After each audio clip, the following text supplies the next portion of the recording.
all rested today and ready to hit the road again.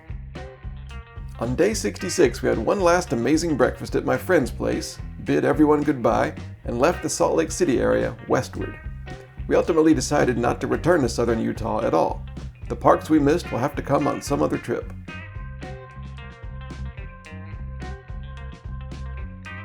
It was good to be watching the miles zip by again. And here, a lot of those miles are salty. You see great patches of white on the sides of the road, and soon you're at Great Salt Lake. This huge body of water is quite unique. It's known as America's Dead Sea, with a level of salt much higher than the ocean.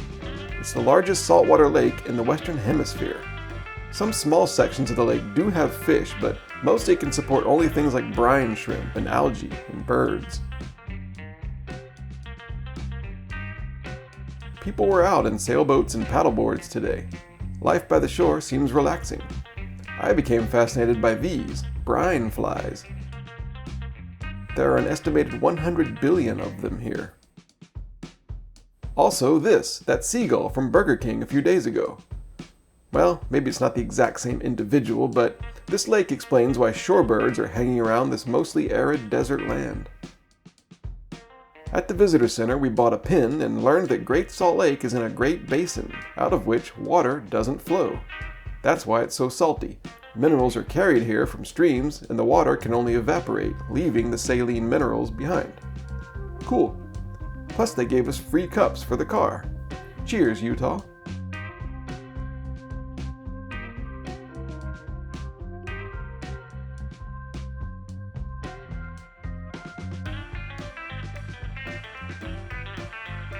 In the town of Stockton down the road, we stopped to mail postcards to ourselves.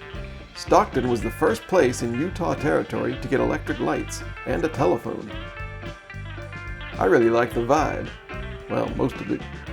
Seemed like another small town with a unique character.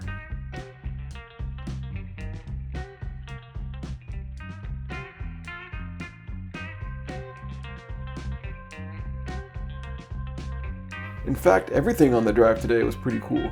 Strange and unexpected vehicles, dusty little Old West shops, free-ranging animals, and enough space for deliriously massive infrastructure.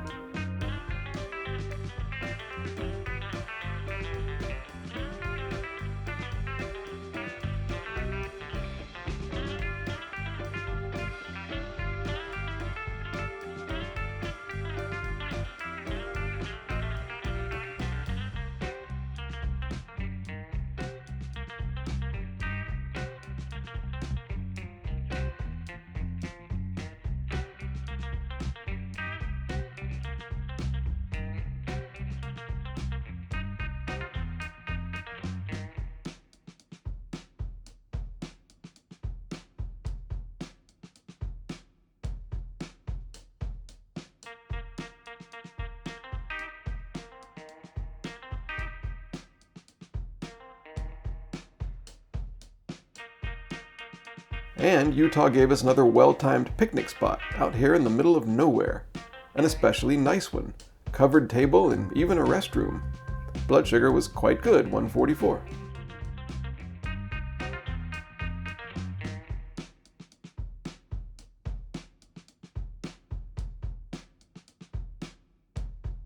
The roads here are long and lonely. One of the only ways across the Great Basin in the old days was by train.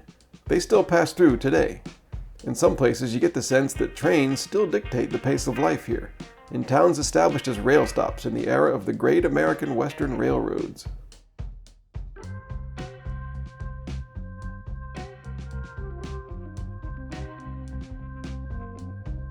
More insight into the realities of life here comes when you see this, another salt lake. This is Sevier Lake, and it's usually dry like today. Both this and the Great Salt Lake were once part of a much bigger body of water called Lake Bonneville 30,000 years ago. It gradually rose as land was pushed up, and then suddenly, in less than a year, the water flooded away. Sevier Lake and Great Salt Lake are its remnants today. As the road straightened out even more and, bizarrely, snowy mountains loomed ahead, the last thing that happened in Utah was that the trip hit 11,000 miles. Remember, this is plus 10,000.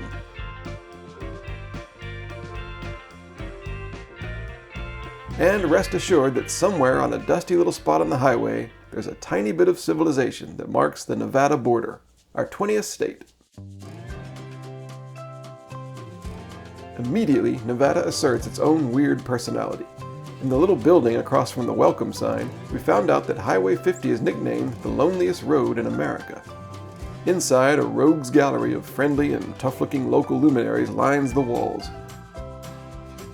And of course, what would a remote border stop on a dry, dusty afternoon in Nevada be without the dancing lights and incessant electronic chimes of a miniature casino?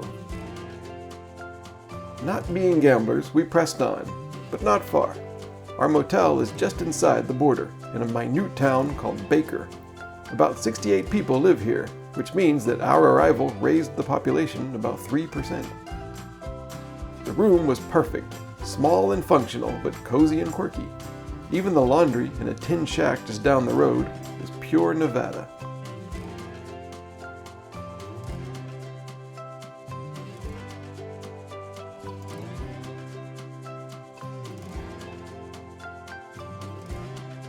Next door to the motel is a place called Kerouac's, with tasty veggie burgers and something called Great Basin Icky IPA.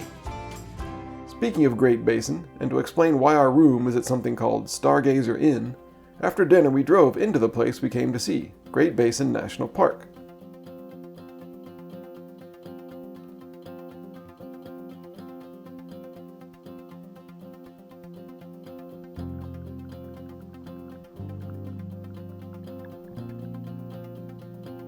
The reason this became a national park in 1986 is that it's a high forested mountain range in the middle of endless desert scrub brush.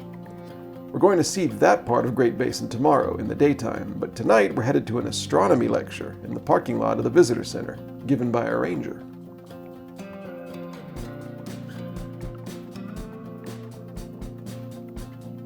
The theme of the talk was The Clock We Live On. It covered things like the Earth's rotation and its steady, repetitive movements in the solar system. The Dark Ranger, Moore, did a great job and obviously loved the topic. He asked for questions, and I asked one. If the moon is right there tonight at 9 p.m., when and where would it rise tomorrow? He gasped and said, "Oh, great question," and said it would be a bit to the side and show up maybe 50 to 60 minutes later each night. Something to remember for moon photography. Skies are very dark at Great Basin, and lots of stars were out. We looked through Ranger Moore's telescope at the moon and Jupiter and a double star. Thus amazed and informed, we drove back through the warm Nevada darkness to quiet Stargazer Inn. Great intro to the final part of this trip.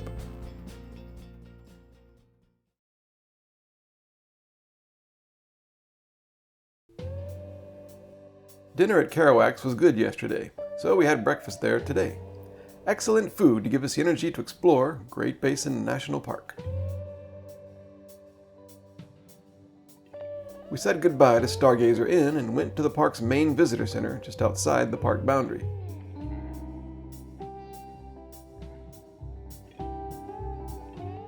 Thanks to the cool displays in the brochure, we learned how huge the Great Basin is, from Great Salt Lake in Utah across pretty much all of Nevada and into California, Idaho, and Oregon.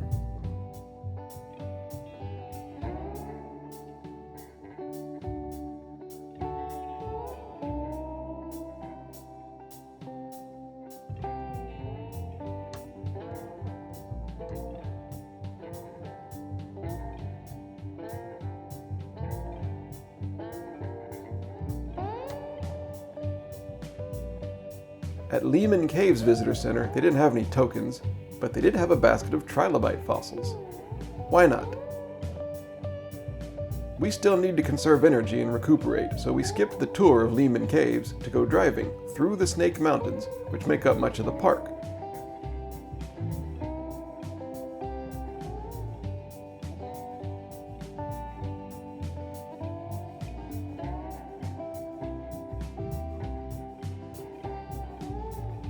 Great Basin National Park and the Snake Range is, as the brochure puts it, a mountain island in a sea of sagebrush.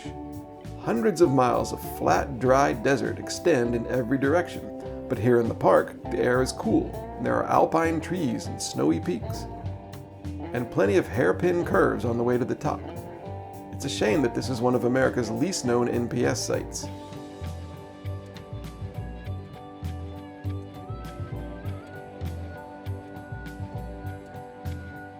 On a side road, we got to look up at Wheeler Peak, the second highest mountain in Nevada, but the highest that's fully within the state. Unbelievable how quickly we went from desert scrub brush to snow and ice over the tree line.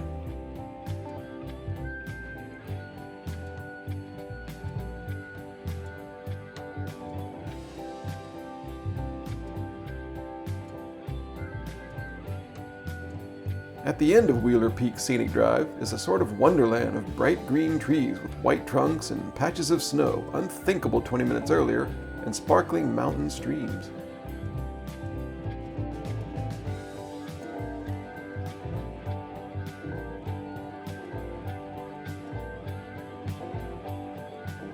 And from up here, you get a stark view of why this park is so unusual. Look at the cool mountain trees with the endless arid desert below.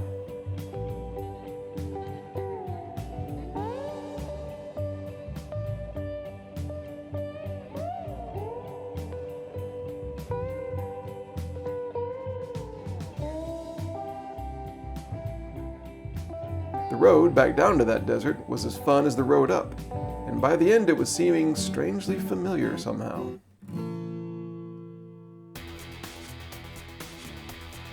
We exited the national park and turned left on the US Highway 50, the loneliest road in America. That's what the July 1986 issue of Life magazine called it, and they didn't mean it as a compliment. Nevada tourist authorities liked it though, and that is now the proud official designation.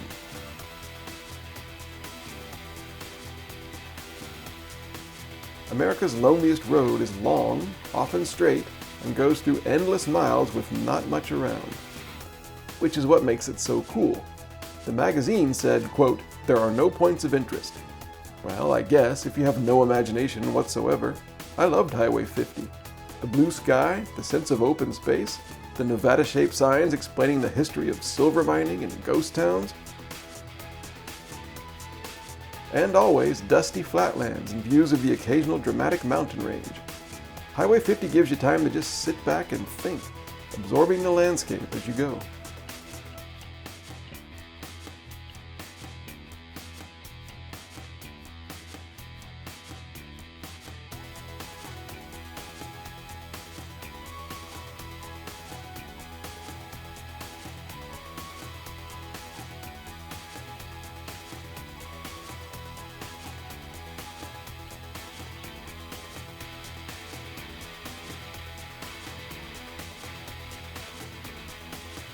The first town we hit was Ely. 4,000 people live in Ely, and it was founded as a copper mining town and a stagecoach station on the Pony Express route.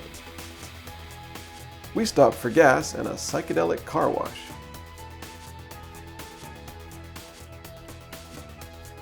See, I told you there was entertainment along Highway 50, if not exactly a good car wash.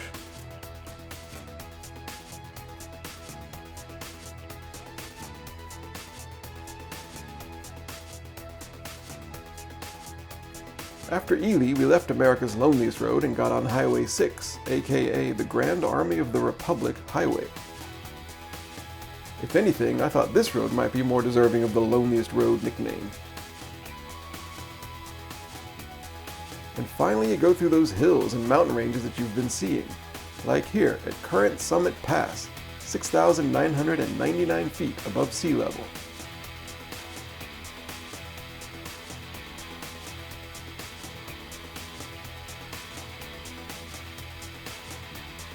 On Highway 6, you alternate between those high passes and the rugged flat areas in the basin below.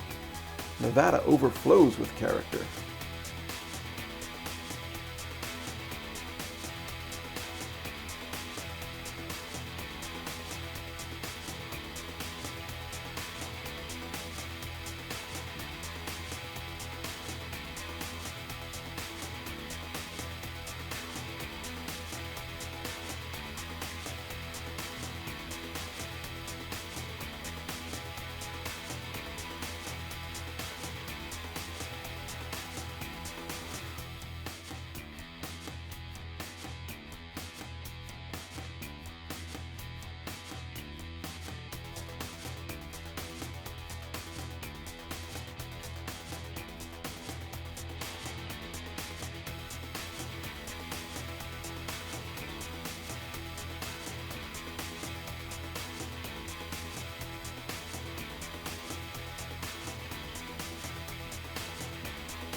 One last cool thing about the vistas and distances here.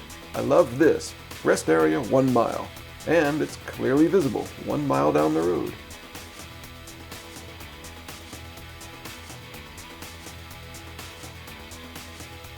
And the rest area itself?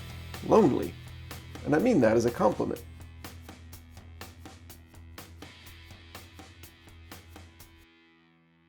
Eventually we arrived in the town of Tonopah in a remarkable setting.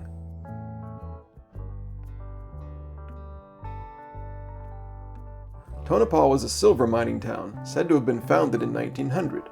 A frustrated prospector threw a rock at his burro who'd wandered away one day, and he noticed that the rock was heavier than expected. It led to the discovery of silver. Now about 2,500 people live in Tonopah, and our room was at the Mizpah Hotel, which was built in 1905. It was, for a time, the tallest building in all of Nevada. It's still impressive. Old West interiors, dark wood and ornate furnishings, and the legend of the Lady in Red. The staff explained to me that if you see her ghost in your room, you get a discount. No such luck in our room. Although I did notice a staff in the hall later, carrying a Lady in Red mannequin and consulting their clipboard.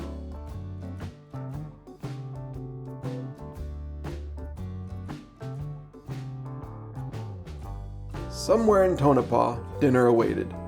We drove around looking at the buildings and settling into the vibe of this unusual little community.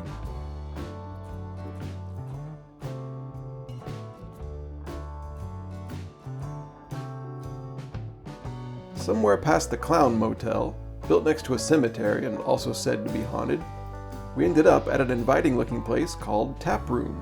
It turned out to be not all that inviting, though. The establishment was nice and seemed fun, but nobody ever spoke to us.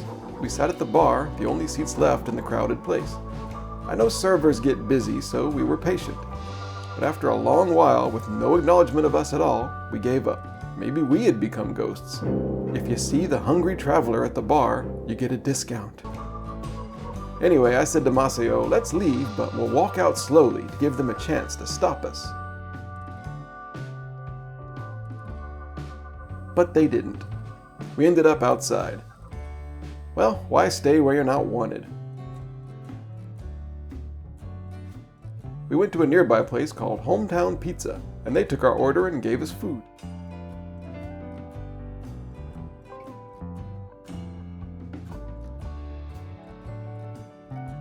I loved being in a classic hotel, full of ghosts and antiques, in the middle of the Nevada desert, just a heavy stone's throw away from the old silver mines. We're only in Tonopah one night, but the atmosphere here made it one of the trip's more memorable stops.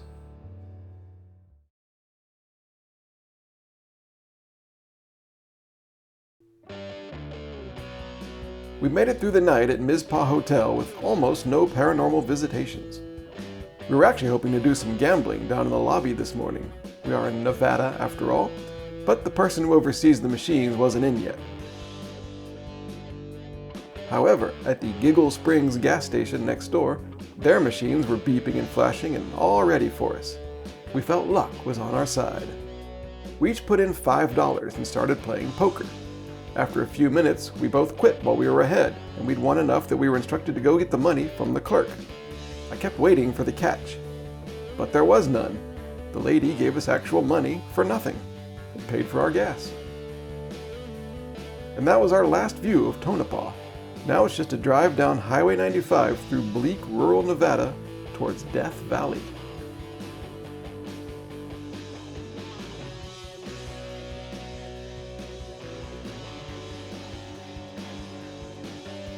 The best part of the drive was when we saw twisty little shapes on the hillsides and realized that, yes, these are Joshua trees, just like we saw in Joshua Tree National Park on day 6.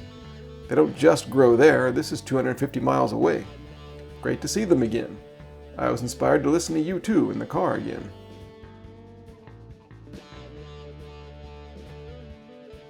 A while back I mentioned that Black Canyon of the Gunnison had the best name of any national park. Maybe I was a bit hasty. Death Valley. It doesn't get any more punk than that. Formerly a national monument, Death Valley became a national park in 1994, and it's the biggest in the lower 48 states. and it's almost entirely in California, meaning we're back in the state that started this whole trip.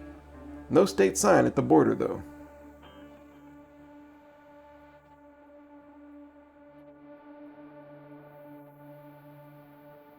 The national park area actually contains numerous mountain ranges and valleys and formations. Death is just the name of one of the valleys. This one, the famous one with the white floor.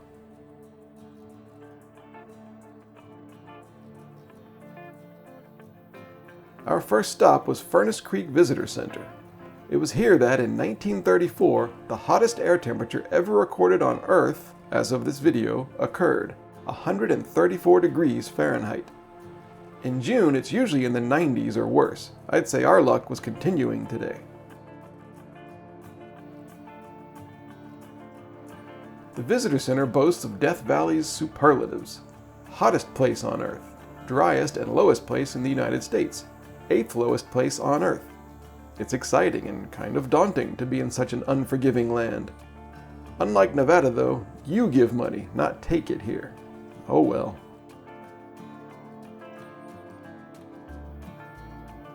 Dehydration is a threat in Death Valley, for anyone and for us especially. The Visitor Center sells lunch packs designed to help guard against mineral and fluid loss. Blood sugar was 171, a tad high, but reasonable. Time for a turkey sandwich full of sodium. The park brochure is great from a design point of view, but for the first time I can remember on this trip, gives literally no explanation of the natural or even human history of this park. The map is fantastic, but the front is just some poetic flights of fancy to set the mood.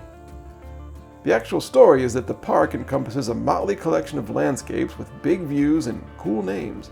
Black Mountains, Owl's Head Mountains, Last Chance Canyon, the Funeral Mountains, Eureka Sand Dunes, Death Valley, Saline Valley, etc.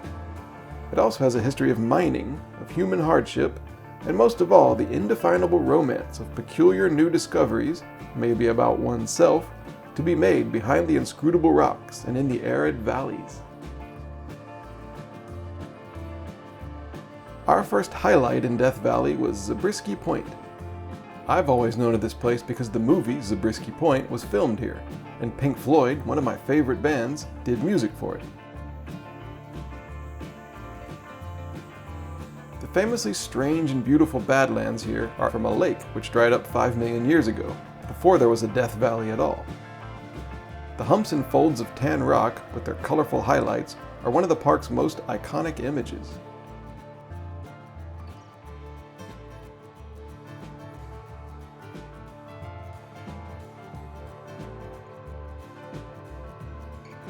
This, by the way, is where the front cover of U2's Joshua Tree album was shot, despite there being no Joshua trees here.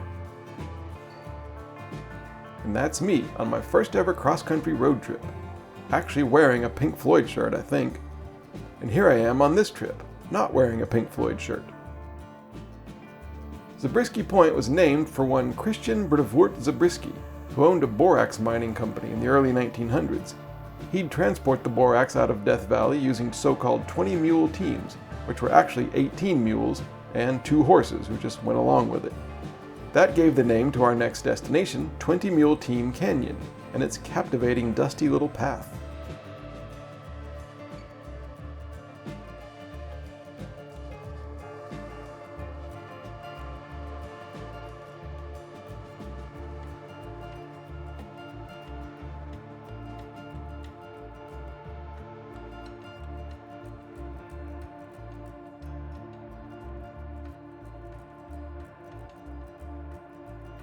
Up another side road, paved, is Dante's View. From up here, across the valley, you can easily see Telescope Peak, the park's highest point at 11,000 feet. And down below, way below, mineral-filled Badwater Basin, the lowest part of Death Valley.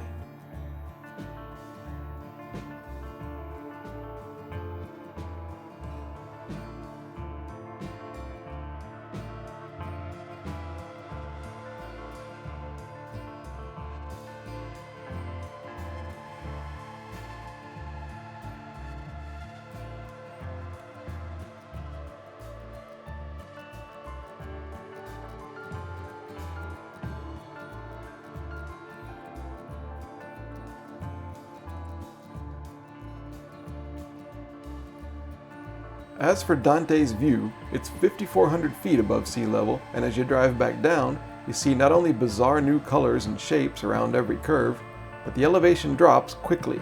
It plummets to zero and doesn't stop there.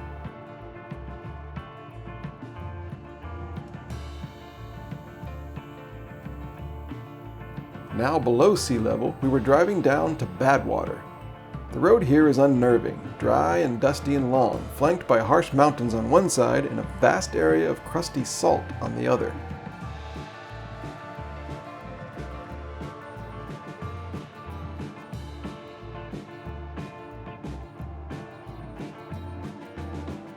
Badwater is 282 feet below sea level. The air is usually so hot and dry here that even if there were a lake 30 miles long and 12 feet deep, it would evaporate in a year. Although actually there was a bit of water pooled here today. Or maybe someone melted.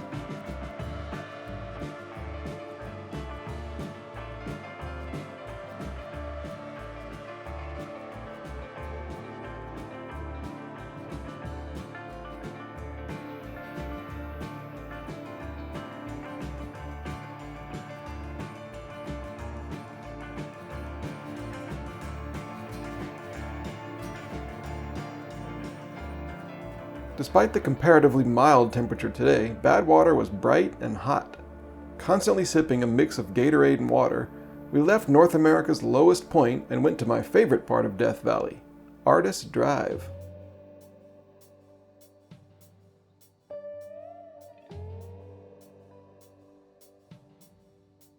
I fell totally in love with this road, a narrow one-way path of dark asphalt winding through picturesque hills and rocks that I couldn't believe. I wish I could include all 30 minutes of dashcam footage in this video. I'll try to contain myself.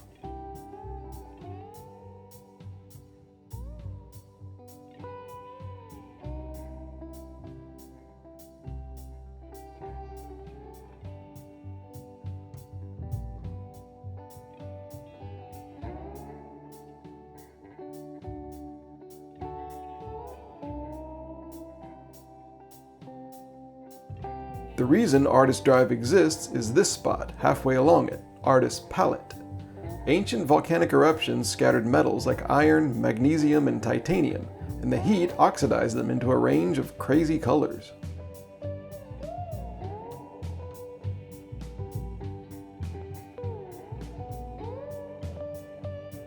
Alright, I'm going to have to let this footage run a little bit.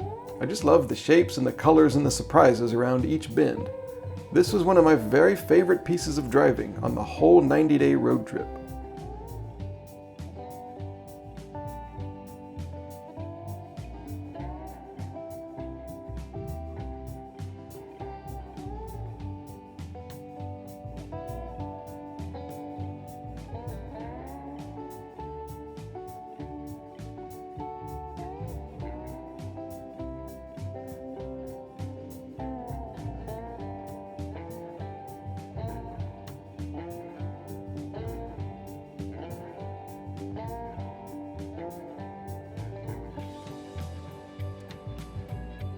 By the time you get back to the main road from Artist Drive, you feel like you're getting to know this amazing region and its characteristics better.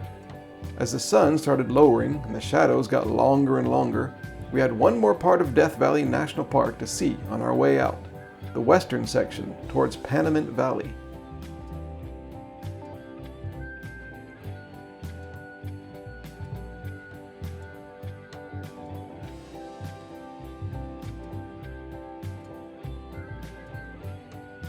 First, Devil's Cornfield is made up of arrowweed plants, whose roots keep the soil together even when the wind blows everything else away, so they end up on their own little pedestals. Native Americans use these plants, as the name suggests, to make arrows. And down the road is our last highlight in Death Valley National Park, Mesquite Flat Sand Dunes, surrounded by mountains and legendary for their graceful shadows and mesquite trees which bend and twist on purpose to avoid being buried.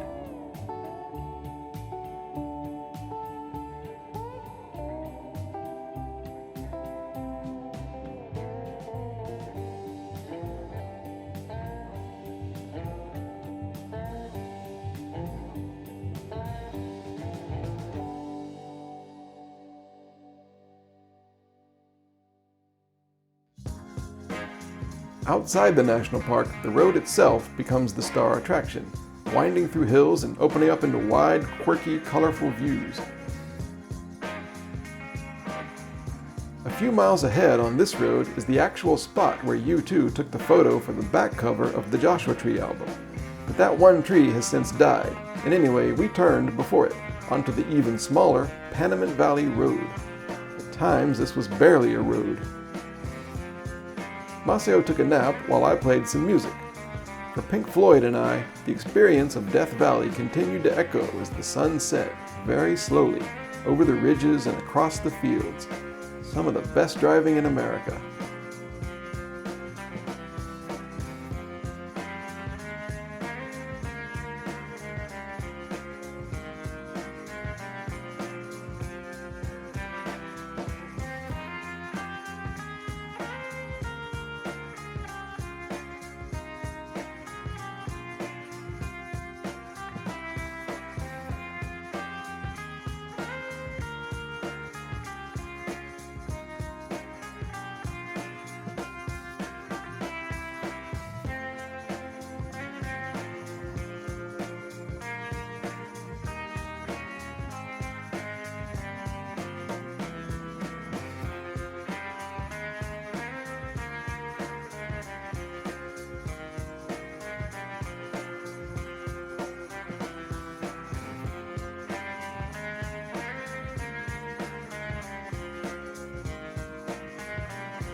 At last we made it to the small town of Inyakern and our room at the Mayfair. Inyakern is a town of fewer than 1,000 people in the high desert and is the place with the most sunlight of any spot on the North American continent 355 days a year. Our motel came with very friendly, or at least curious, staff. The perfect spot to relax after Death Valley. We stayed at the Mayfair 2 nights and spent day 69 resting and sorting photos and stuff.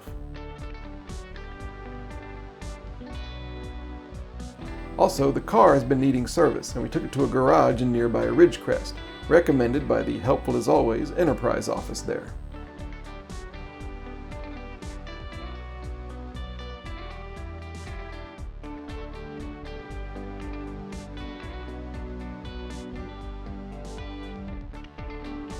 With everything done and us refreshed after the exertions of Death Valley, the day ended with a great meal at Bernardino's, right next to the hotel, in this most unusual and fascinating corner of America.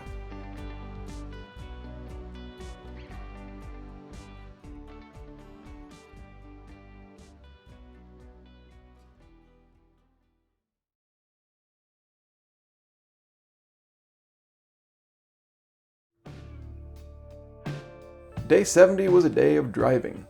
We left the motel in Inyakern and spent the morning over in Ridgecrest, the opposite direction from where we wanted to go.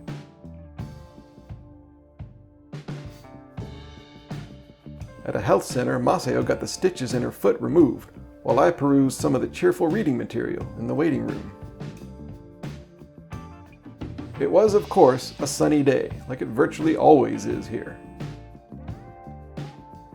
Once we passed back by the Mayfair and Bernardino's, finally we were on roads new to us, deeper into a part of California I have no idea about.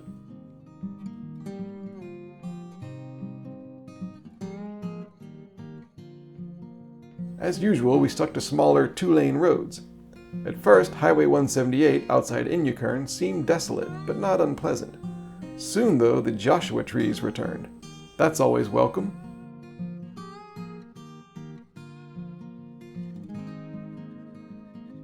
And this time they went on for miles, and they seemed to mark the boundary between the harshness of the hot Death Valley type region and the cooler, higher elevations of the Scody Mountains ahead.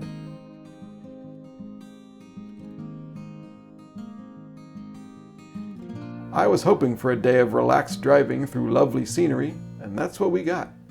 Large, smooth, rolling hills of different colors scattered around wide valleys, and a perfect, unbroken blue sky.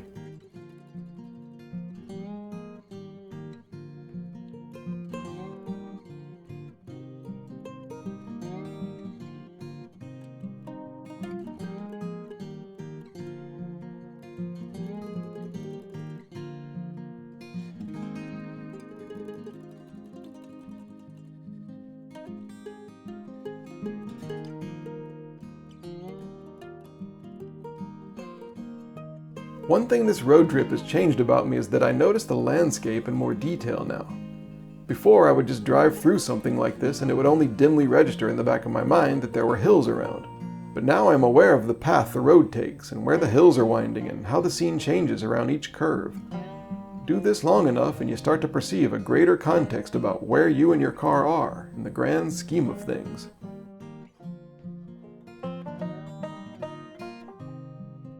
We left plenty of time for stopping today, like here.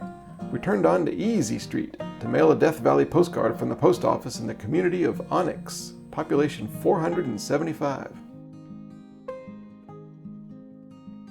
And a little further down the road, something that made me pull over and drive through someone's property.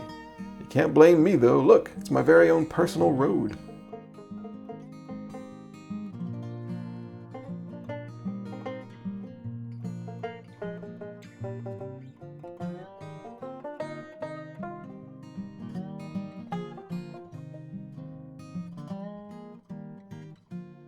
I was so busy gawking at the golden sunny hills that it was a shock to come around this bend and suddenly see a deep blue lake in the distance. It's Lake Isabella. It was created in 1954 as a reservoir by damming the Kern River. So it may be a fake lake, but here at the foot of the Sierra Nevada range, you can't deny that the location is real and it's spectacular. Hey, sorry buddy.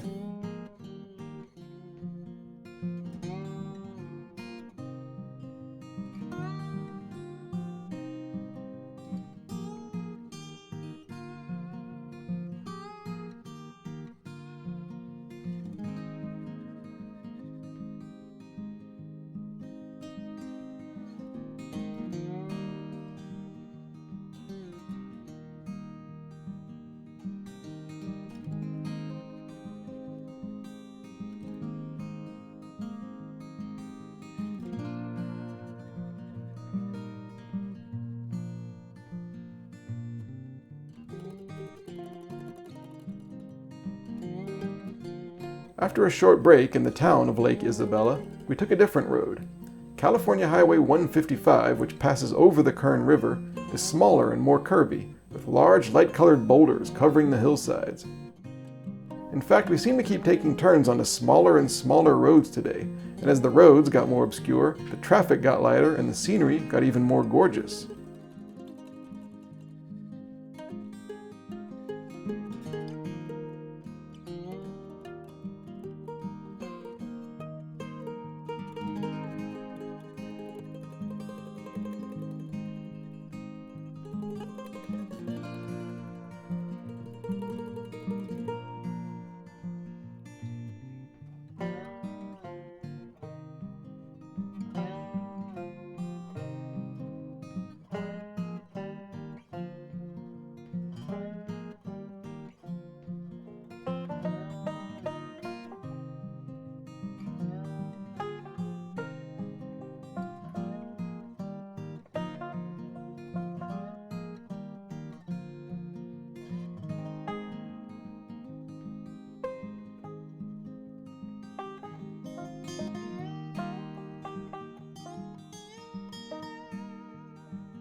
We finally ended up on something called Jack Ranch Road, a truly small and winding path through an explosion of unbelievable yellow meadows and endless hills.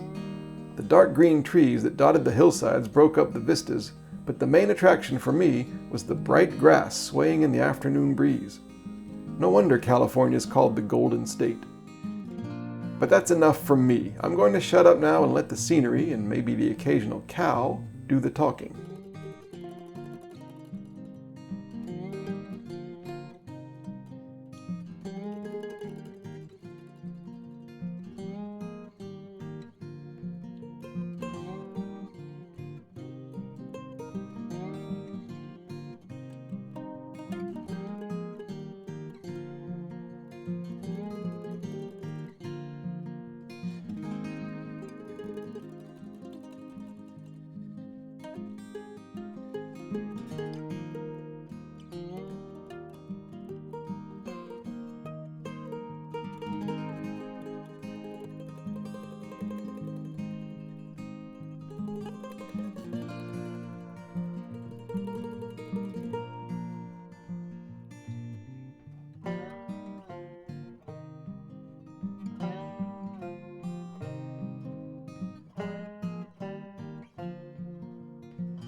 It seemed like this sunshine farmland paradise might go on forever. Maybe we were caught in some kind of road trip feedback loop. But we did eventually go around this bend, and ahead was something new. More green vegetation in a flatter and lower landscape.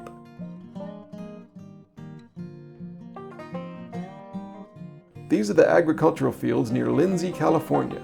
Olives, cherries, oranges, blackberries, and more are all grown here.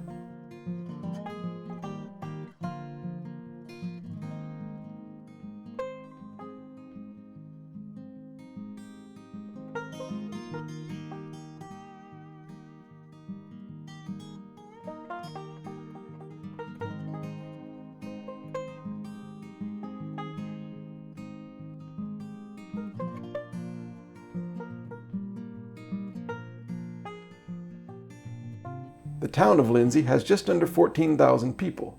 It's long been known as a place that people can come to cure various ailments.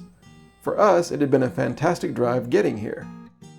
We found our motel, and I put the food and insulin in the room refrigerator. We had a sort of campout for dinner and enjoyed the robust, fertile atmosphere of Lindsay. And we psyched ourselves up for the next national park.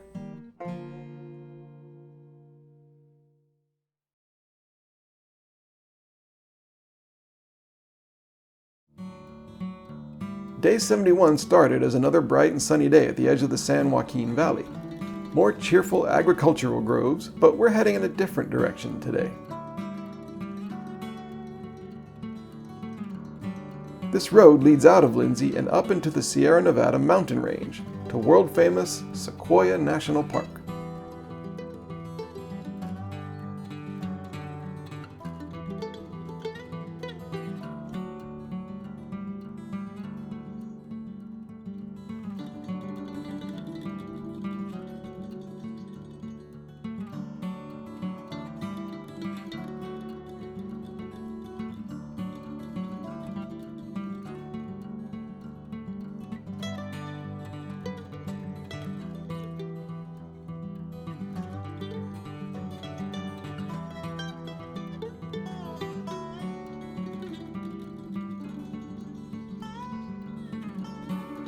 The main road into Sequoia National Park used to go right under this rock.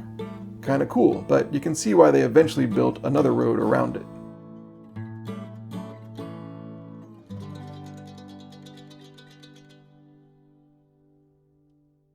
Foothills Visitor Center is the first of 3 we visited today.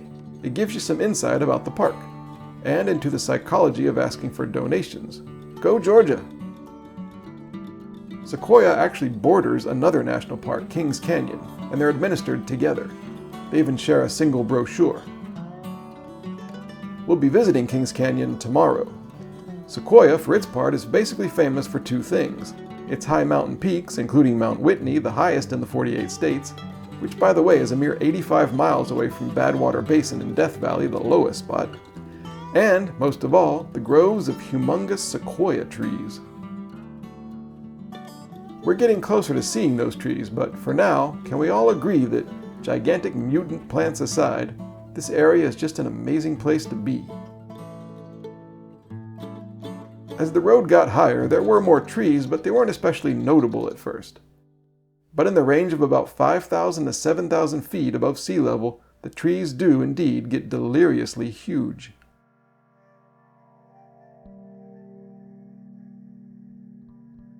Sequoia trees only grow in America, and then only in California, and then only in the Sierra Nevada mountain range, and then only here on the western slopes of that range. Long ago, these trees grew all over North America, and in Europe, and even Australia. There are some sequoia trees in other parts of the world now, but they were planted there by people for show. As of this video, the last assessment showed that there were only about 80,000 sequoia trees left, making them endangered. Worse, since that assessment, nearly 20% of those have been destroyed due to especially cataclysmic fires, despite the tree's natural resistance to regular fires. As the guy making this video, I cry out for better adjectives. Look up big in a thesaurus, think of all those words, and know that while they're all accurate, it's hard to really understand the size of sequoias without being there yourself. maybe the legendary John Muir's no-nonsense name for them is best: big trees.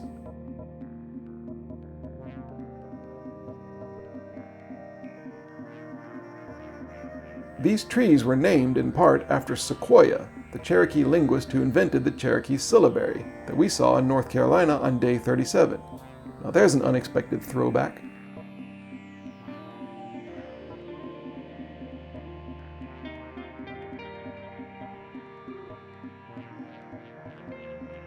Driving through this grove of sequoias, I was ecstatic to suddenly encounter this.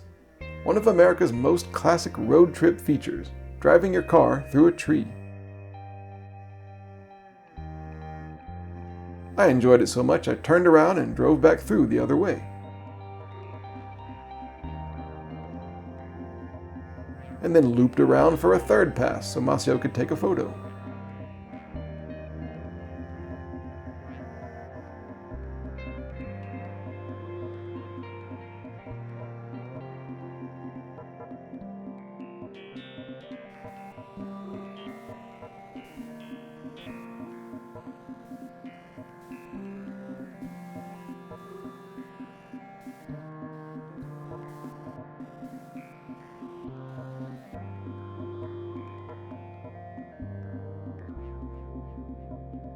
Our next stop was Giant Forest Museum to learn more about the trees specifically.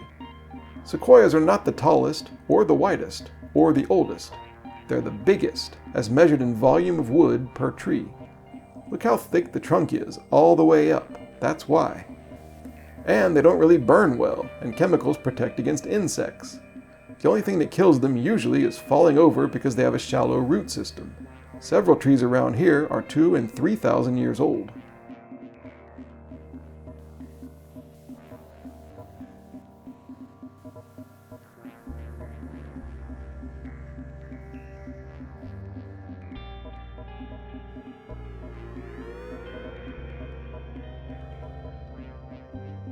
We're getting close to the plant kingdom's crowning achievement, a tree so large that has its own side road and parking lots and shuttle bus system. The planet's largest single tree, General Sherman.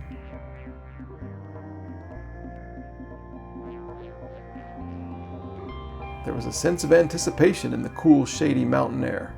You follow the Sherman Tree Trail on a simple concrete path, go down some steps, and then there it is, the largest tree on Earth.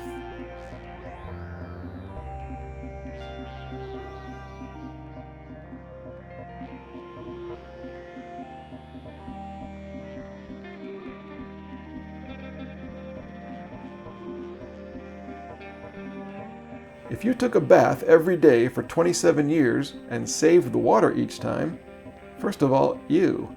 Second of all, that total volume of water would fit inside the trunk of General Sherman. The tree was named for William Sherman, the general in the Union Army during the Civil War. It's about 2,200 years old. A human looking up at its 275-foot height is the same as a mouse looking up at a human. And of course, it's one of the best photo ops in the natural world.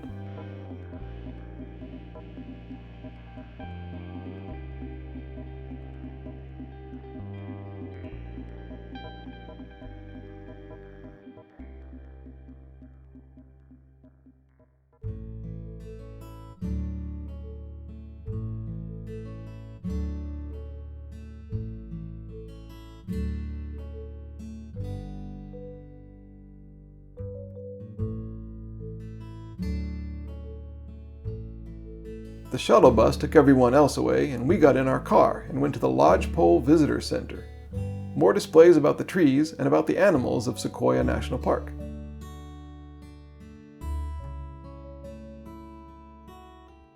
And they had a nice deli, so we sat outside and ate while I took photos of an onlooker.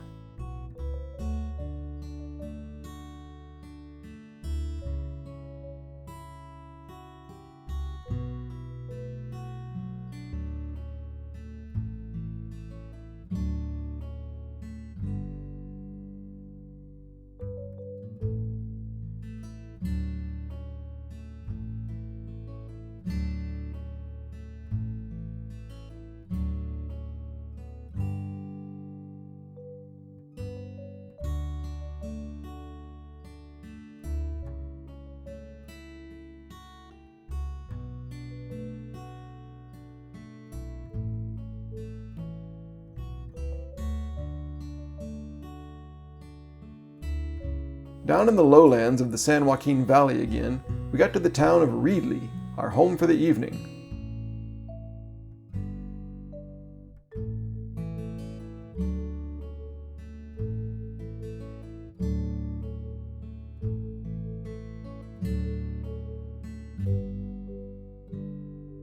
I enjoyed the location of our hotel room specifically, next to this brown field at sunset. Blood sugar was by now low, and we had a room picnic. And I toasted the day and felt oddly comforted, thinking about those big benevolent giants guarding us from their lush mountain slopes nearby.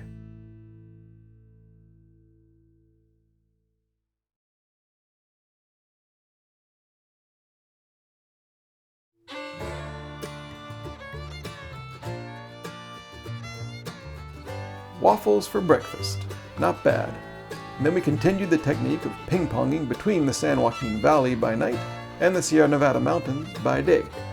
Yesterday was Sequoia, today it's Kings Canyon National Park.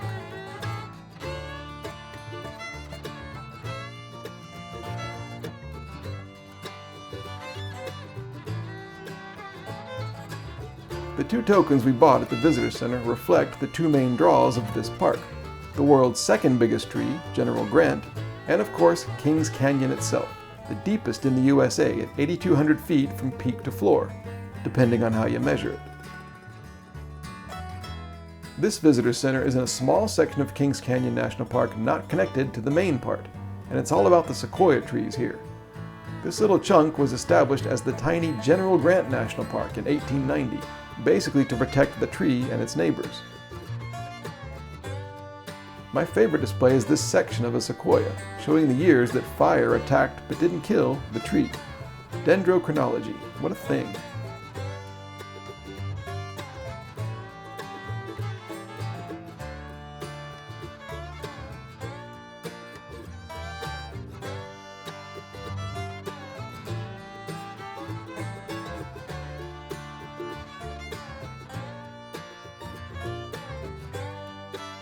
After wandering around a little, you do arrive here, at General Grant.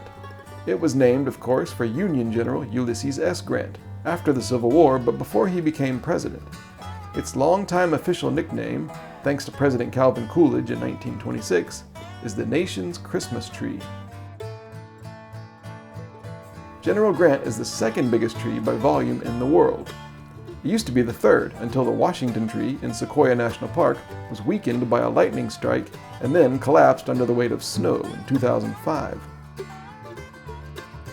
Just like yesterday, General Grant challenges attempts to photograph it all, but I had fun playing with my phone's panorama feature.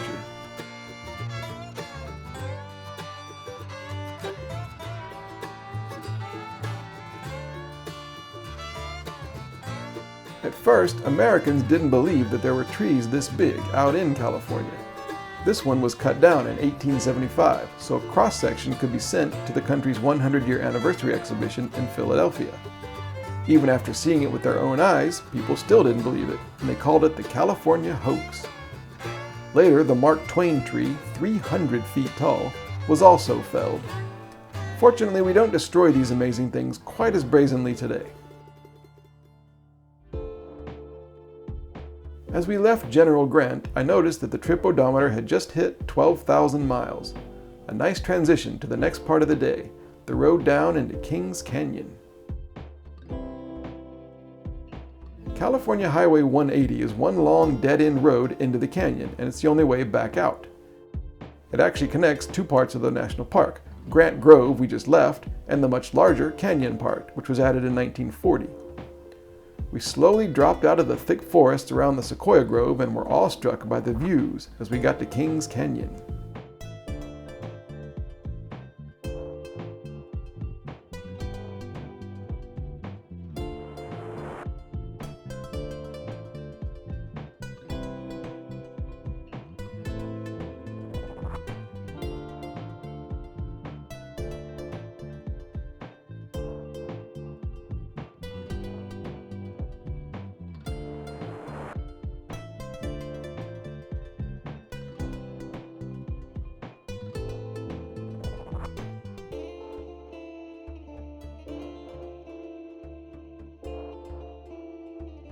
Way down at the bottom was a thin little band of water. It looked so wispy from up here. Of more immediate interest were the hillsides around us, apparently recovering from human-caused fires, with their strange Gothic vegetation and pale purple flowers.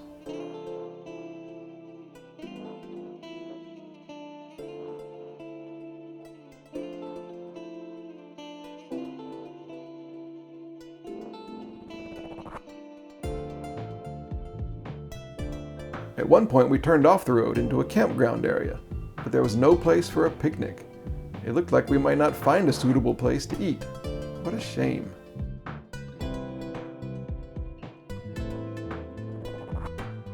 As the road got closer to the canyon floor, the rock walls grew in height. The road itself was fun, another of those ones that dare the driver to enjoy the views while also trying to steer.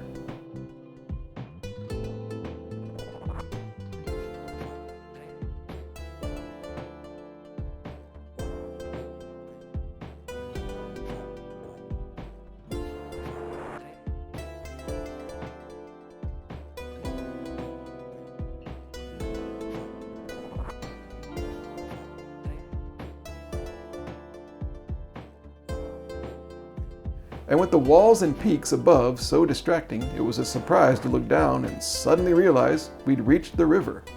That little distant motionless strip of turquoise and white is, here, a violent pounding force, crashing over rocks and raging around bends.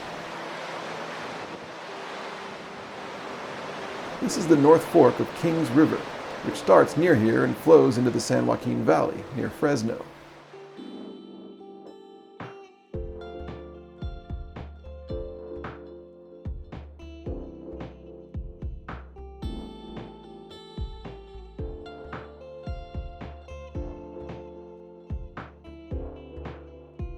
Highway 180 follows the mighty river for quite a ways, another of this road trip's best drives.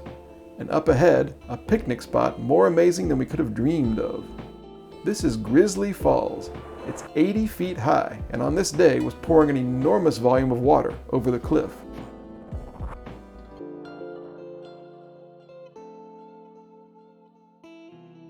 The constant white noise roar made it hard to hear each other, but I shouted at Maceo to get some photos of quite possibly the trip's most scenic blood sugar check. The splashing water gets all over everything, even if you're not standing all that close to the falls. In other words, great place for a picnic.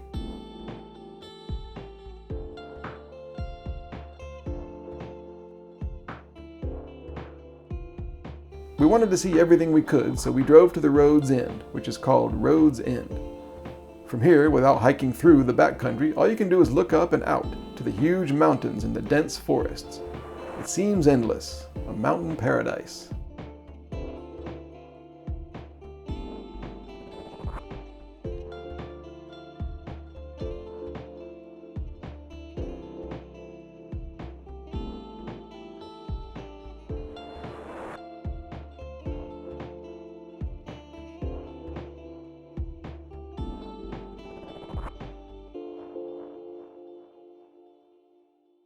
The way back out of the canyon was, of course, along the same road we came down, but as usual, the views going up at a different time of day offered a new perspective on it all.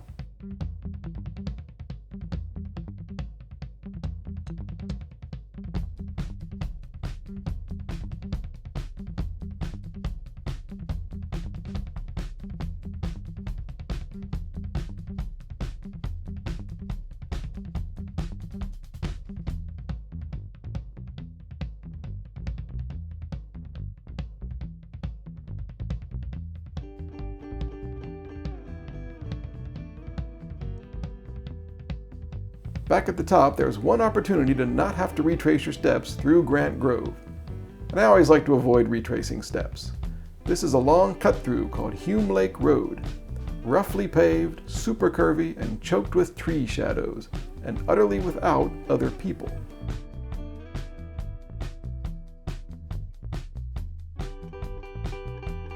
Until you get to the bottom. Some kind of summer camp was in full swing, and you come around a bend and you see why. Lake Hume is in a perfect setting. Looks fun.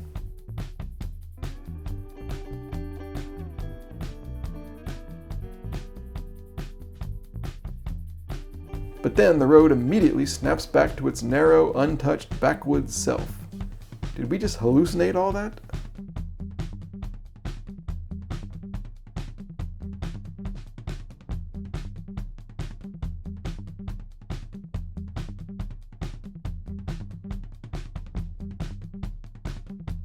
We still had some driving ahead of us as we left the Sierra Nevada for lower flatlands yet again. Highway 99 is a major artery through California's Central Valley, mostly straight and boring, but it led us to the city of Merced, which was immediately welcoming. And so, day 72 ended right beside Highway 99, in a decent little motel just right after a day of such extreme scenery.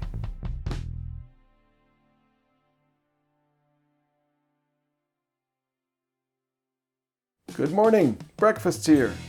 You're welcome! Day 73 was a driving day, further north through California to get ready for the next national park.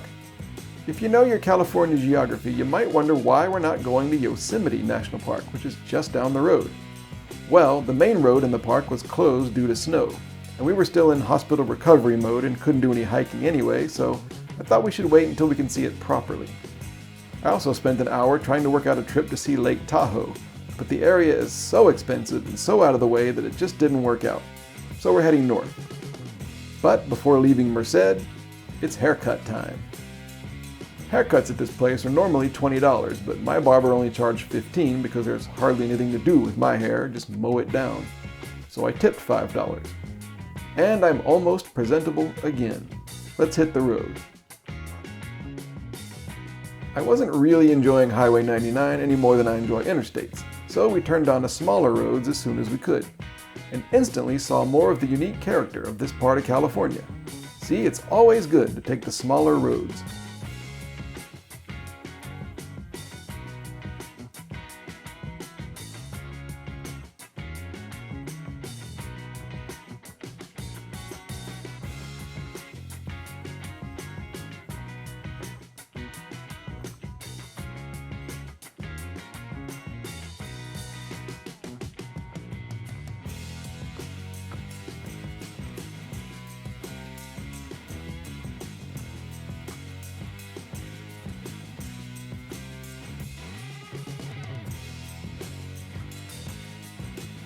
The roads around here do have their extremes.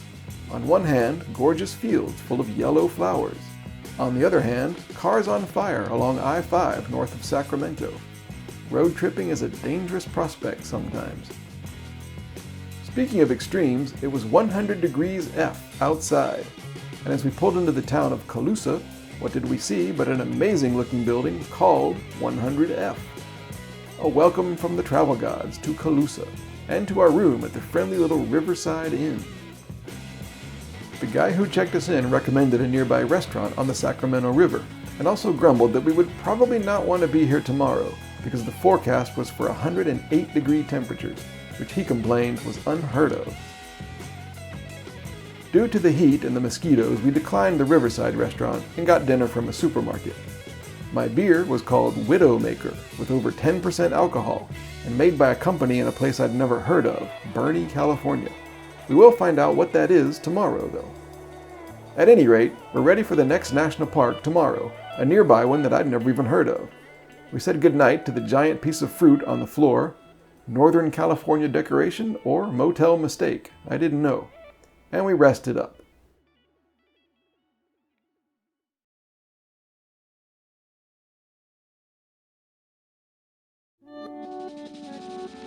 Avoiding the 108-degree temperatures we were warned about seemed like a good idea to me.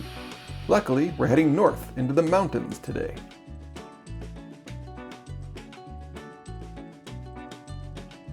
We didn't get very far at first, a few feet behind the motel, for a quick visit to 5th Street River Park to see the Sacramento River. It's the largest river in California, starting up by Mount Shasta in the Cascades and emptying into San Francisco Bay. Here in Colusa, it's a calm and friendly little waterway.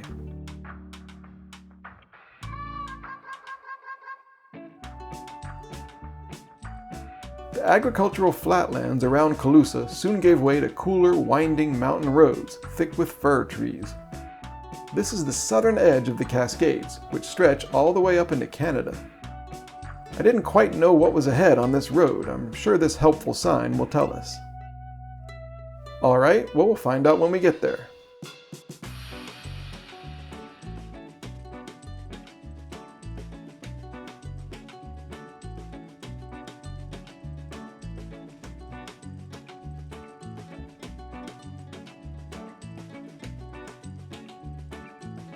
Where we're actually going is Lassen Volcanic National Park. As we got closer and could see it ahead, it looked like we were approaching a cold, rugged world of ice and snow. Turns out that's true, but it's quite the opposite at the same time.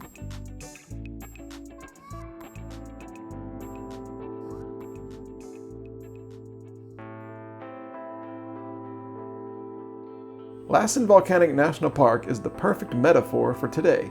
Hot and cold coexisting side by side, quite literally.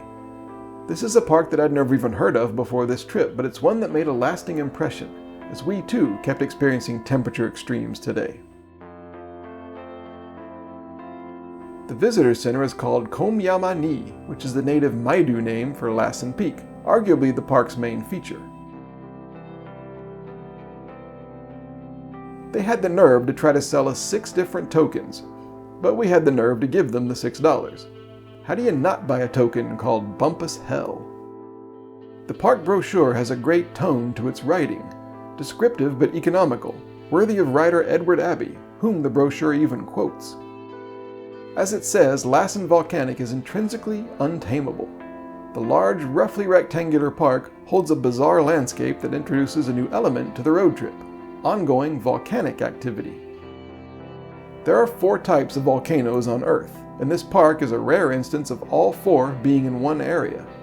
Rain and snow fall generously here, seeping into the ground and then rising back out due to the magma and half-melted rock a few miles below the surface. It's an endless phantasmagorical geothermal process caused by tectonic plate activity. Just outside the visitor center, I was thrilled by the huge snowdrifts and took a scenic insulin shot before the picnic. The air was great. Cool enough to allow the snow to stay, but sunny and nice to be outside in.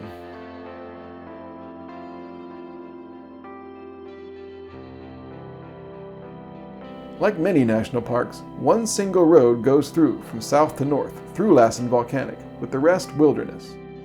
But the road was closed just beyond the visitor center due to snow when we arrived. So we drove as far as we could, about 1 mile into the park. And we went slowly. I was distracted by the dramatic scenery and the big curvy shapes made by the snow.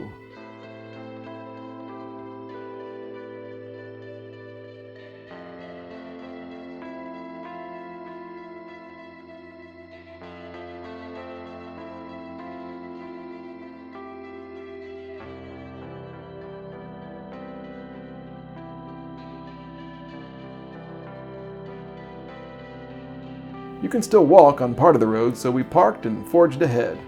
And in this cool, clear, snowy mountain air, more than 1 mile above sea level, we started seeing the telltale signs of very hot volcanic activity. Steam rises from the ground, which looks parched and is full of colorful minerals and rivulets of melting snow. Clearly, the high alpine vistas are only half the story here.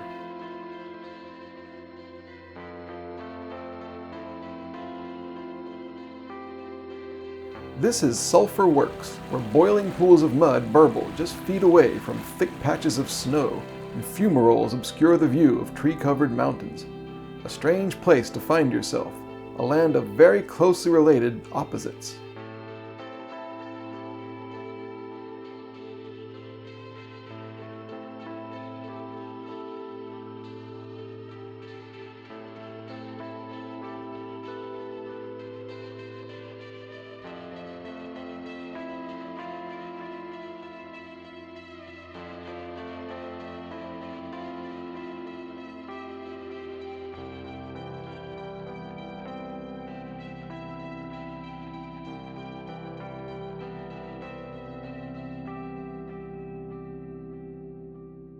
Since that 17-mile section of the road is closed, the only way to see the north part of Lassen Volcanic would have been some long detour around small roads way outside the park.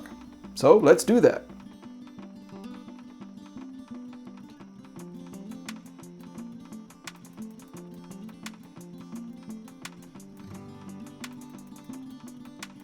Those back roads to the west are lower, so the snow is soon gone.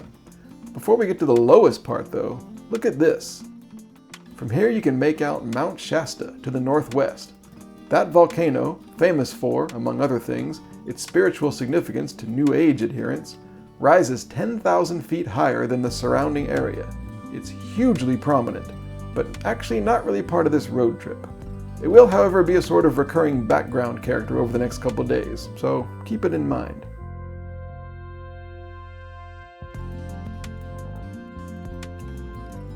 The real exciting part of this drive was tiny little road A6. It goes through lower and lower fields which are all golden and bright yellow and strewn with dark chunks of solidified volcanic rock. This isn't part of Lassen Volcanic National Park technically, but it's part of the same story.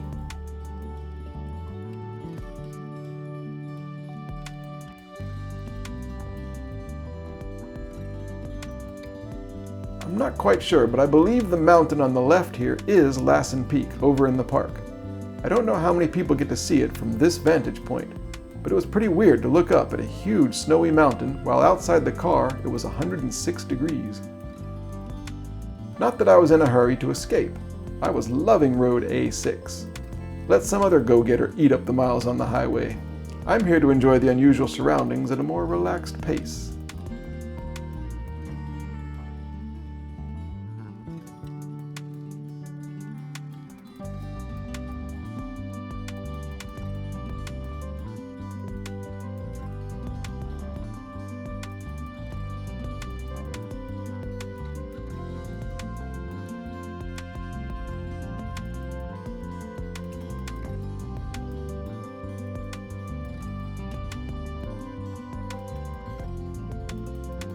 Our shortcut through hell did finally end though, and soon we found ourselves back at the national park and the northern Manzanita Lake entrance.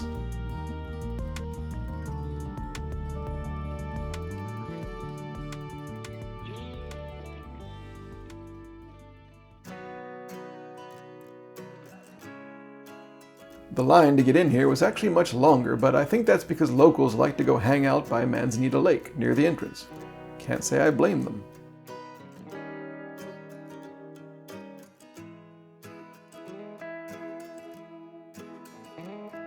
There's no full visitor center here in the north part of the park.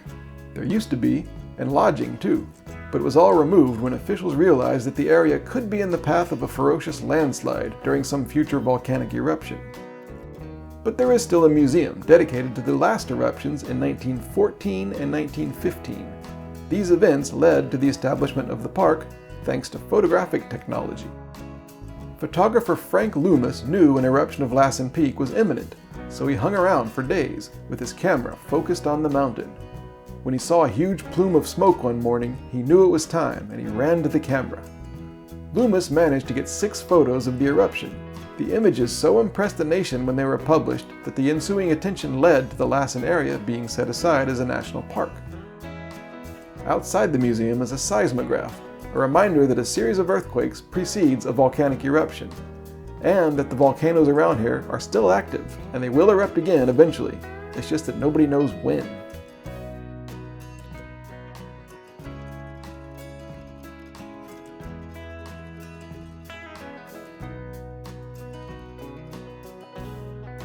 We took a quick look at the gorgeous Reflection Lake, where ducks enjoy themselves in peace, and I became temporarily feral, and then we continued down the road.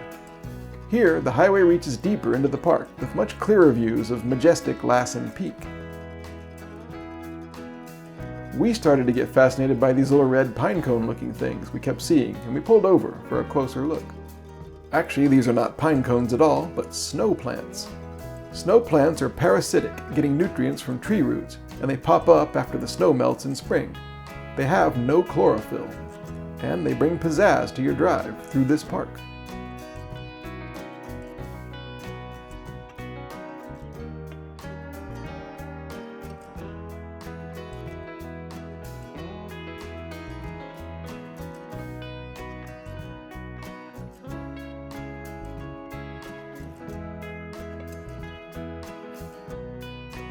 On the way back out, after a short stop for an atmospheric snack, and then some arm stretching exercises with the trees, We got some final insight into this national park at a place with truly great names.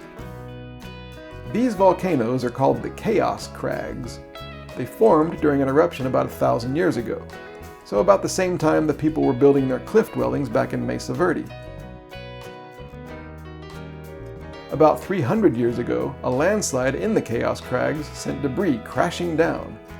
Going 100 miles an hour, the rocks destroyed the forest that was here and dammed a creek, which is what formed Manzanita Lake. The sea of rocks settled and is now called Chaos Jumbles.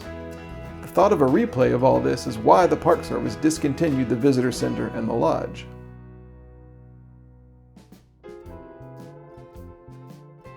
Our room is in a town north of the national park called Bernie, location of the beer company from yesterday. After leaving the park, we again saw Mount Shasta, which again really stands out. To be fair though, we were spoiled for amazing mountains and hills on this drive through Northern California.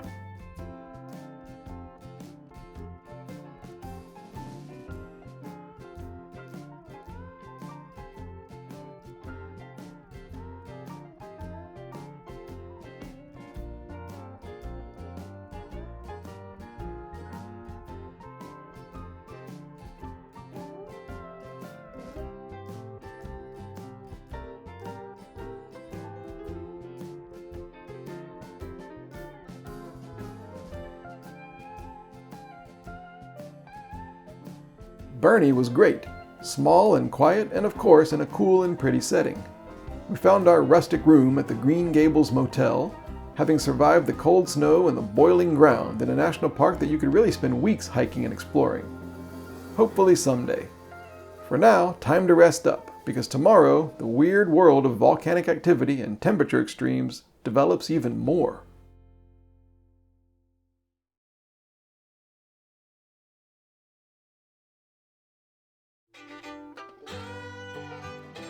We had big plans on day 75, but we left time in the morning for two things around Bernie, California, that the lady at the motel mentioned. First was a side road down to a place called Hat Creek. Supposedly, bald eagles nest in this area. Hat Creek actually begins down south in Lassen Volcanic National Park. And it was a great little area, and I did indeed see big birds flying way in the distance. Was I about to capture some great bald eagle photos? Now, before you mock me, remember I was quite a ways away and my camera was way zoomed in. I didn't know until much later whether I'd captured bald eagles or not. The close-ups prove not exactly. So as far as I'm concerned, these are now America's official national bird.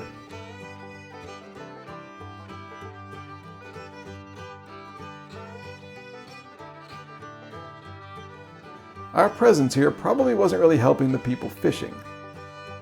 Hat Creek continues north and empties a few miles away into a reservoir called Lake Britain, which is our next destination because of a very unique landmark.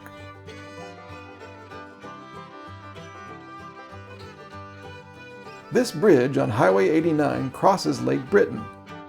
After that, you go under this train bridge.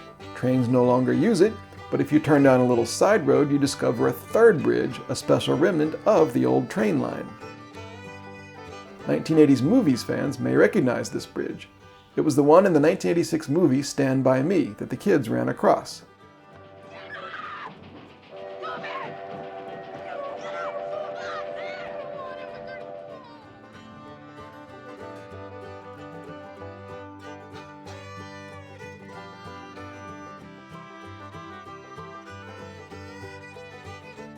If that's not your thing, try the video for Aerosmith's song Living on the Edge, also featuring footage of the bridge, but less of a plot. Good job, Joe. The drive to today's NPS site went through lots of different landscapes, a wonderland of obscure mountain valleys, undulating forests, and friendly-looking little towns.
As we entered Modoc National Forest, things were getting sort of strange. The landscape couldn't decide if it wanted to be thick forest or desert scrub brush. Even the clouds looked like upside-down mountains. I took it as a sign. Today's destination is going to be special. I got even more excited when we ended up on a little road with no lines painted on it. Always a good omen.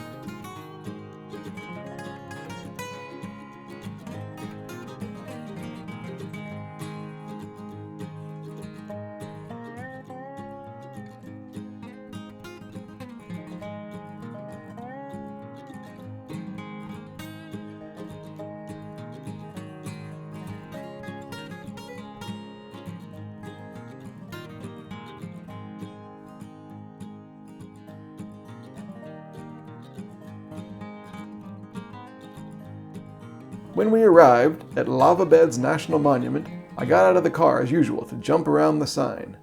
The photos don't really capture it, but it was very hot and I was dodging swarms of bees the whole time. I ran back to the car.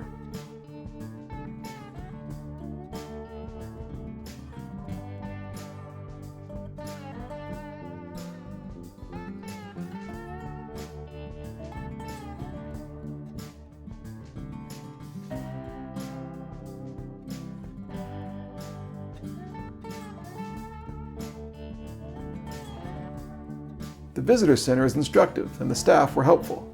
We learned that lava beds is evidence of a different kind of volcanic activity, and it is indeed unique.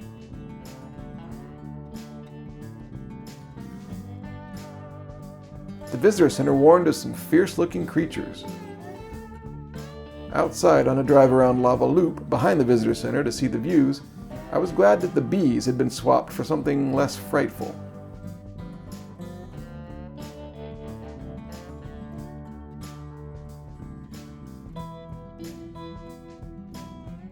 It was still hot, but there is a way to escape the heat here, and it's a dramatic one.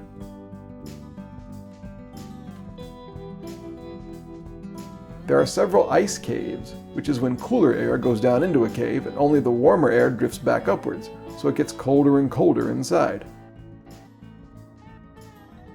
We chose Skull Cave, a spooky climb into total darkness and quiet, down steep metal stairs.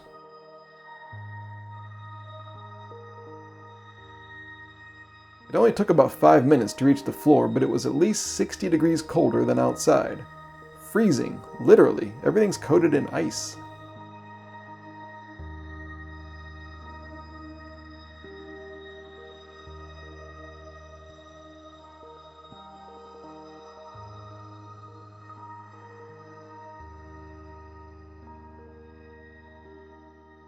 Back outside in the hot car, it was several minutes before we even felt warm again.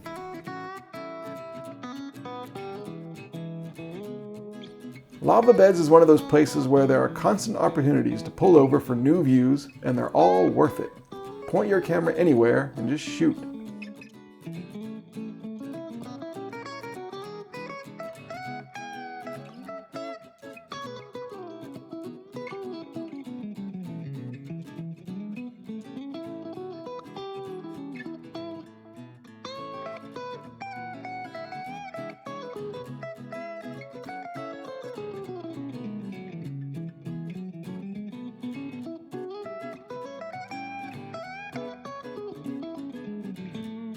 Towards the north part of the monument, you enter a big field of jumbled volcanic rocks. This is a remnant of the slow lava flows that created the landscape here, in contrast to the violent explosive bursts of other types of volcanoes. The relaxed ooze of dozens of flows here is why Lava Beds National Monument is characterized by gentle slopes and gradual changes in topography, like Gillum Bluff on the left here, maybe my favorite prominence in the park.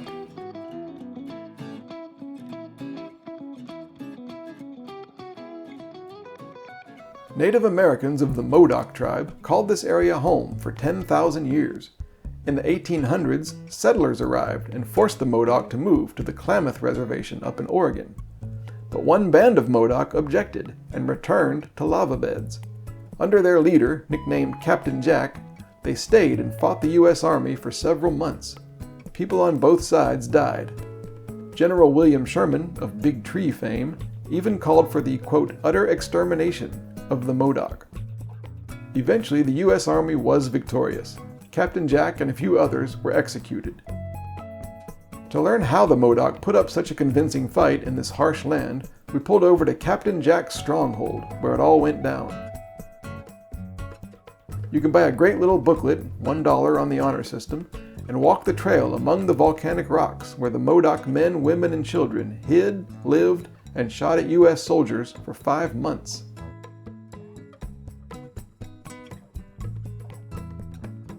The booklet doesn't pull its punches. The cultural identity of an entire people was lost here, so settlers could graze a few cows.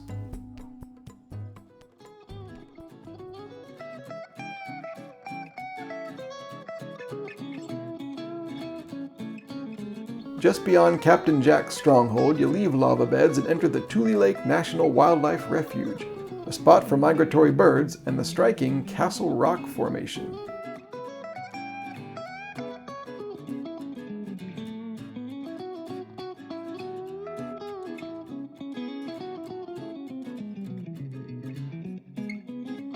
And just after that, you go back into a separate little section of the Lava Beds National Monument called Petroglyph Point. The giant volcanic cliff features several petroglyphs whose meaning is still unknown.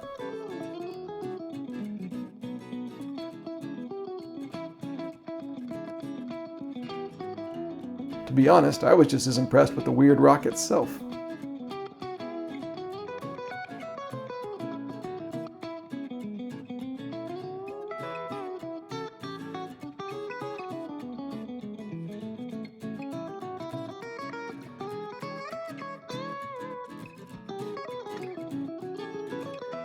This was a full day, another great national monument which has sort of become this trip's secret treasure.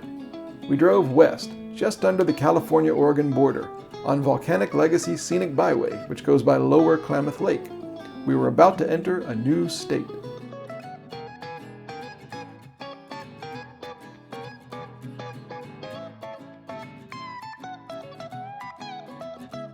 Ask anyone who's known me a long time. I've always had a thing for Oregon. I imagined it as a land of endless low mountains covered in dark green trees and shimmering lakes.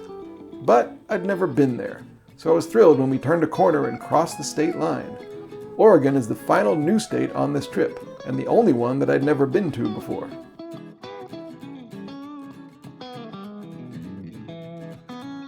First impressions? Oregon's welcome sign game, best of the trip. Second, the scenery was beautiful right away.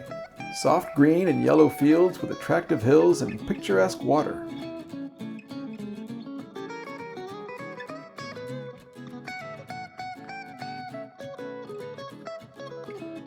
Our room was actually an apartment in the city of Klamath Falls. Nice to have a whole place for a night, even if we didn't feel like taking advantage of the kitchen. Blood sugar was excellent and dinner was pizza from next door.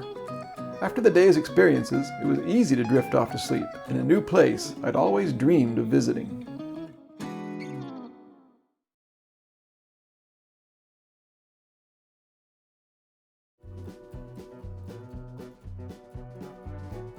Good morning to you too, sir. Part of the morning of day 76 was spent driving around the city of Klamath Falls, a quirky place to be, with some very steep hills and a really great historical old downtown area. As it turns out, this was the most civilization that we would see all day.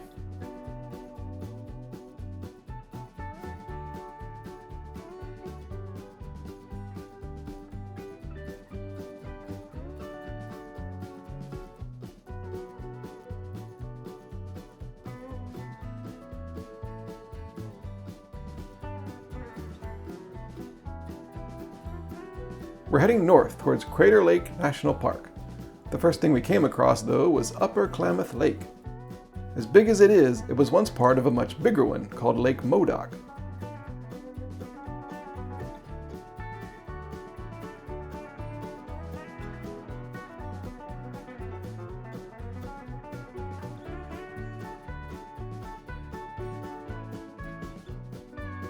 Around Upper Klamath Lake now are low mountains and a lot of great farmlands, setting the stage for what is far and away the area's greatest lake ahead.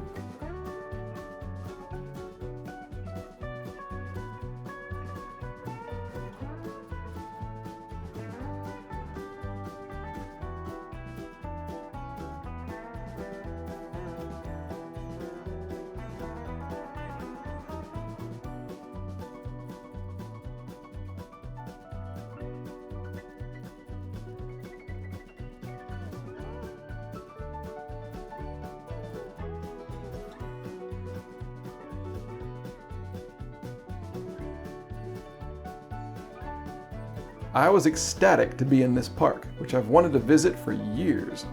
But of course, first we stopped into the visitor center.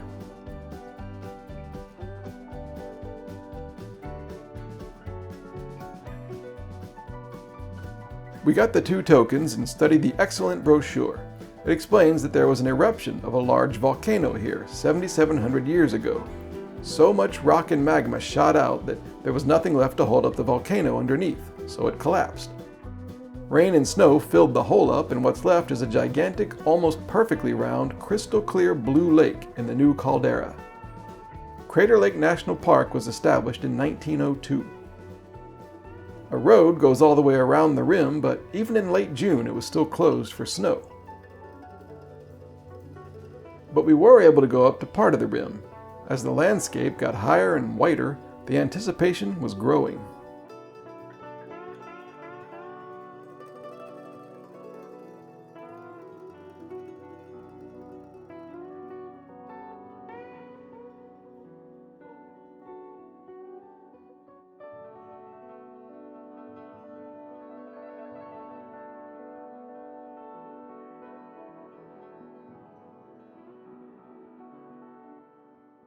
After finding a rather dramatic parking spot, we walked a short distance to the edge of the rim to peer into America's deepest lake, a reflective deep blue mirror surrounded by snowy rocks and sunny fir trees.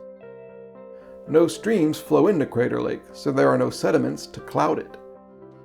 I think we have a definite candidate for the top 5 views from this road trip.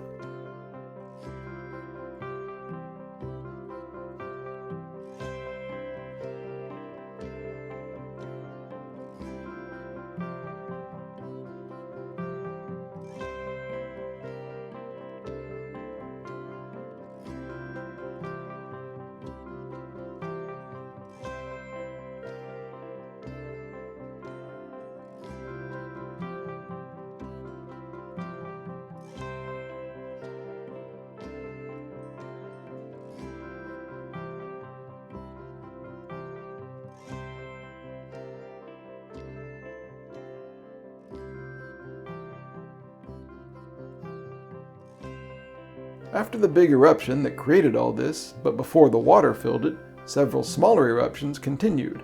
One of them formed this when the magma cooled, Wizard Island. There are others on the lake floor, but this is the only one big enough to poke out of the water.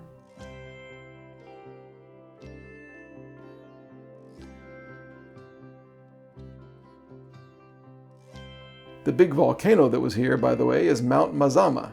It's still here technically, and it's dormant, but not extinct. It will almost certainly erupt again sometime in the future. All of this may be wiped out.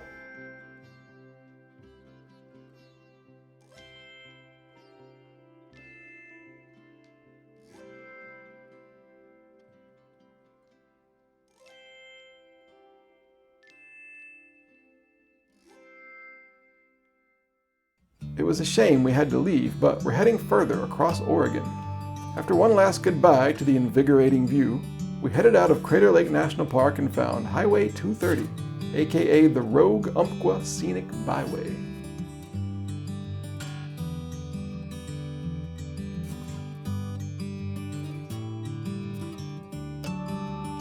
The Rogue River flows from just outside Crater Lake westward to the Pacific Ocean. I'm a sucker for any road that follows a river.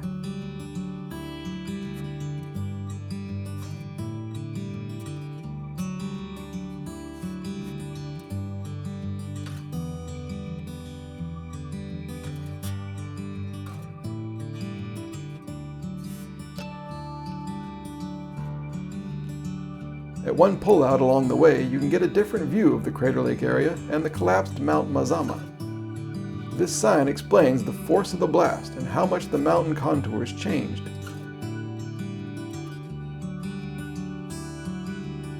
Bigger than Lassen Peak's photographed eruption, and way bigger than Mount St. Helens in 1980. Entranced by the scenery, it got even better when we came around a curve and the trees parted to reveal Mount Thielsen, an extinct volcano whose peak has been eroded by glaciers into a fine spike.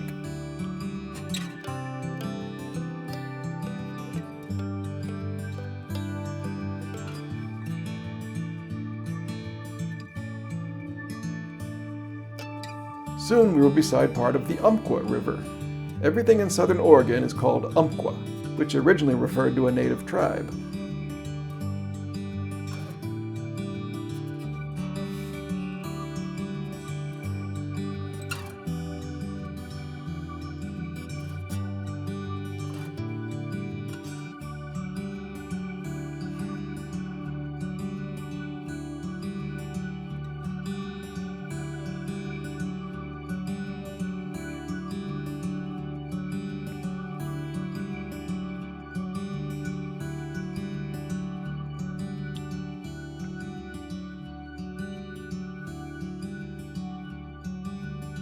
As we entered Umpqua National Forest, the odometer hit 13,000 miles. Oregon gave us a special bridge to celebrate.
Later, we stopped for a bathroom break at a place called Dean Creek Elk Viewing Area.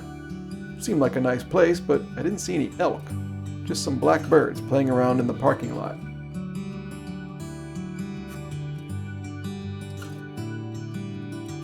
As we drove away, though, wait, what was that?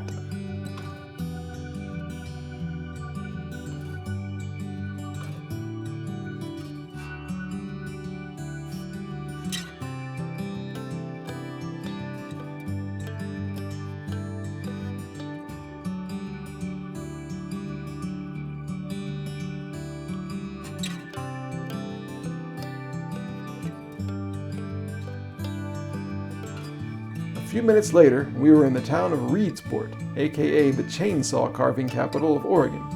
Although we couldn't see it from here, Reedsport is on the Pacific Ocean. It has 4,300 people and very slow speed limits. When we checked into our hotel, the guide told us about an accident that had just happened where a bear ran in front of a motorcyclist just outside the motel. He also proudly pointed out the bench in front of the lobby, carved by the 10-year-old winner of a chainsaw contest. The room was cozy, and dinner nearby was kind of strange.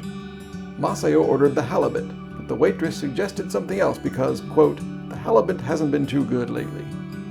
I ordered coconut shrimp and asked for toast instead of a potato. She said I'd get both, but actually only brought me the potato, which was cold. Oh well, the shrimp was great, and the meal capped off a day of stunning scenery. Oregon had given us a series of high points. As we drove back to the motel, the sun was still out somewhere over the Pacific Ocean after 9 p.m. I looked forward to seeing the ocean tomorrow on our drive down the amazing Oregon coast.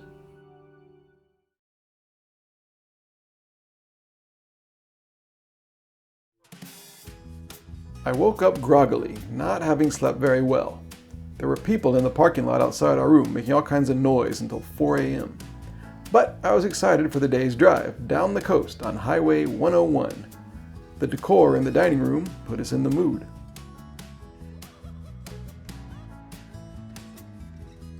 We checked out and were only on the highway for 5 minutes before we saw this sign and had to turn down a side road.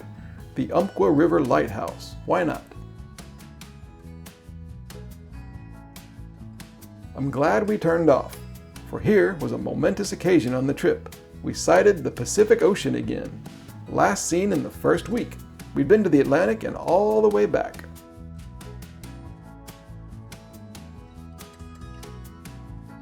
As for the lighthouse, it was first used in 1894 and was automated in 1966. We took a tour with a guy named Rich, who knew everything about lighthouses, seemed to enjoy giving tours, and certainly looked the part. He took us inside and let us climb up to see the light itself and the views.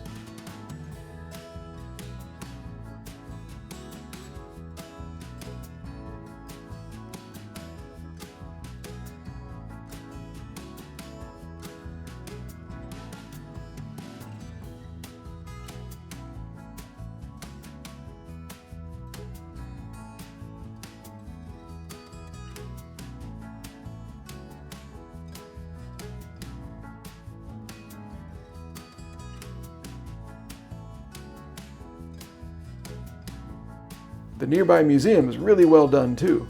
It's soaked in maritime ambience, with Coast Guard flags, sailors' knots, and antique equipment, and information about life as a lighthouse keeper on the wild Oregon coast.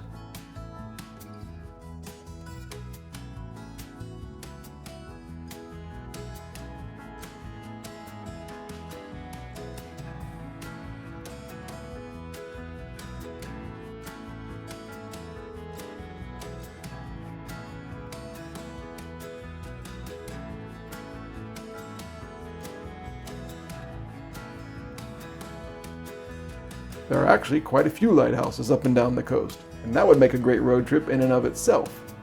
And the Umpqua River Lighthouse would be a great start, but for us, Highway 101 is calling us southward.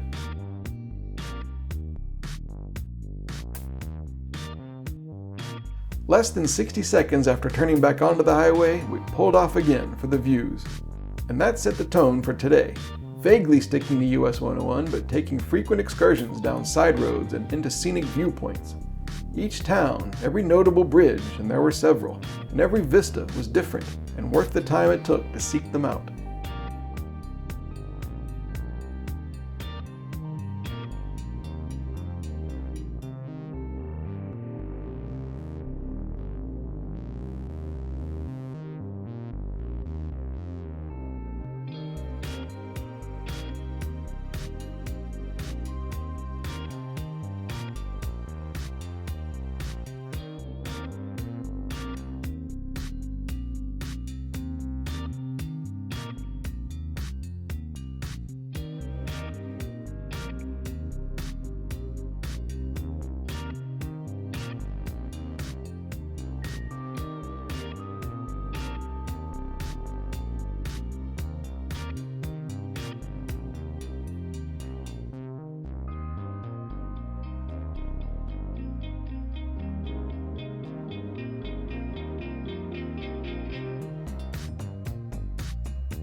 One of my favorite places was the town of Bandon, population 3,000. With its classic jetty and colorful waters and squinting gulls and gray wind-battered wood, it was almost too picturesque.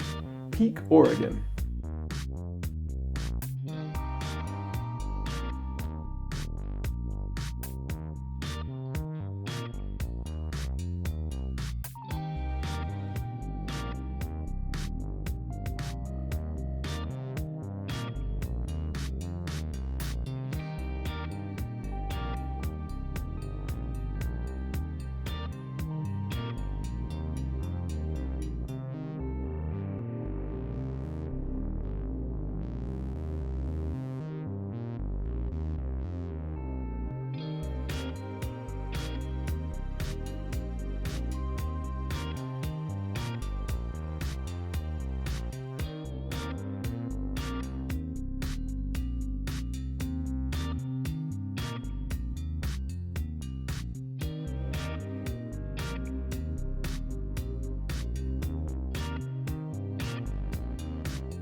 Nearby Face Rock gave us a different view.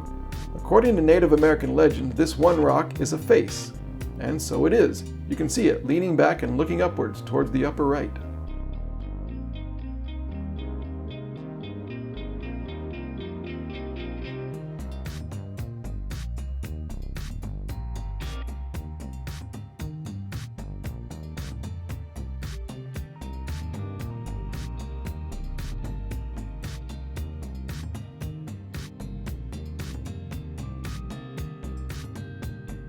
Before leaving Bandon, we stopped for lunch at Brewed Awakenings. I didn't buy any of Jeremy's jewelry, but I loved the fish and chips.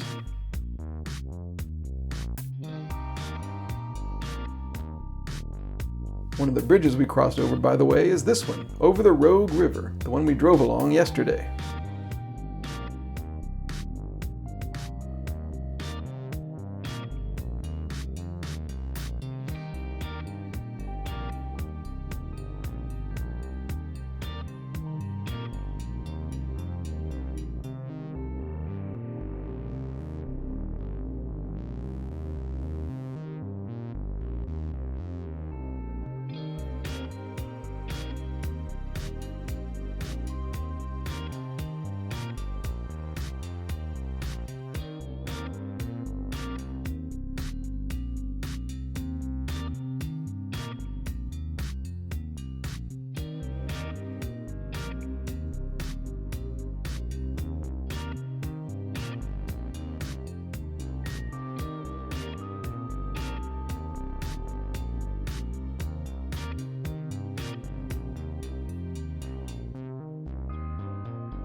The final bridge we encountered before our stop for the night is the Thomas Creek Bridge. It's the highest in Oregon at 345 feet, thanks to the dramatic cliffs that drop into the sea here.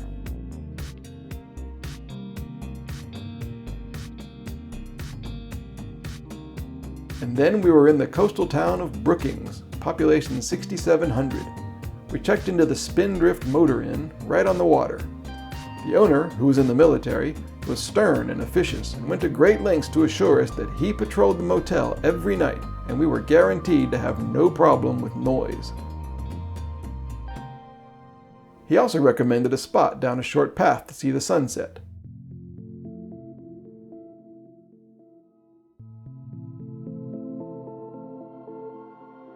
So around 8 o'clock we went to check it out. And the hotel owner was right. Even after 3 months of sunsets, the show tonight was jaw-dropping.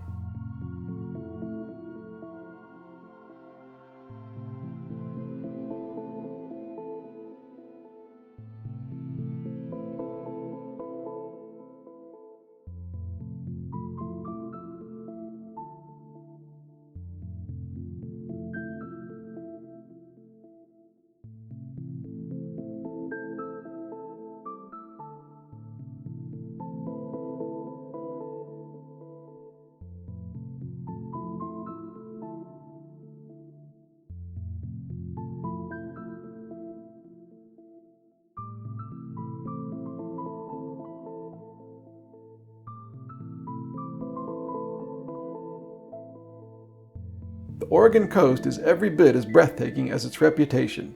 Our last night in Oregon passed just as we were promised, in peace and quiet, beside the great endless ocean right outside the door.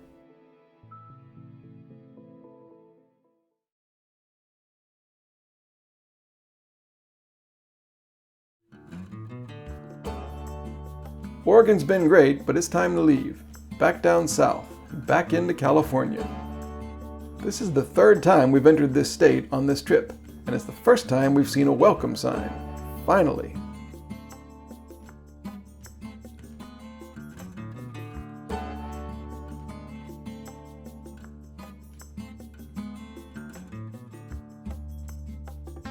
The first thing we did in California was stop at a post office in Smith River to send our postcards. The clerk inside said, "Hot enough for you out there?" It was 82 degrees. Is that considered hot here? In Georgia, that's a pleasant, breezy day.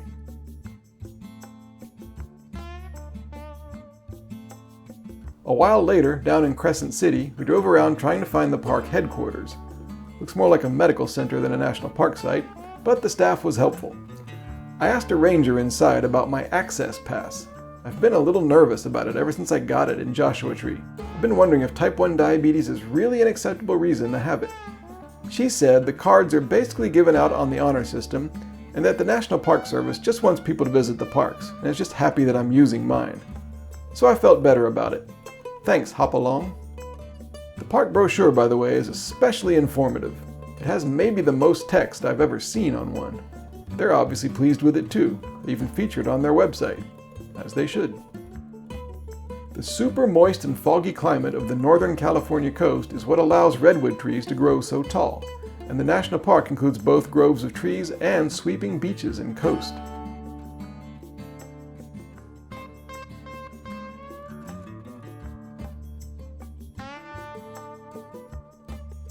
It's actually called Redwood National and State Parks.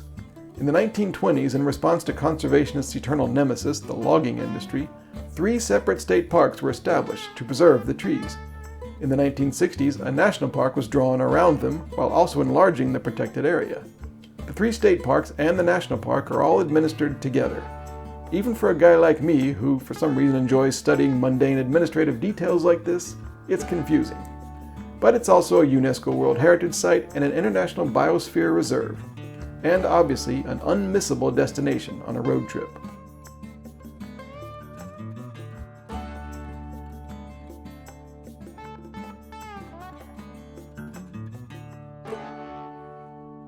Actually, it didn't get really good until we left Highway 101 and took the Newton P. Drury Scenic Parkway. Drury was an early NPS director who was key in protecting these trees. The road goes through the southernmost state park called Prairie Creek. And it's here you start to see the trees shooting way up into the sky.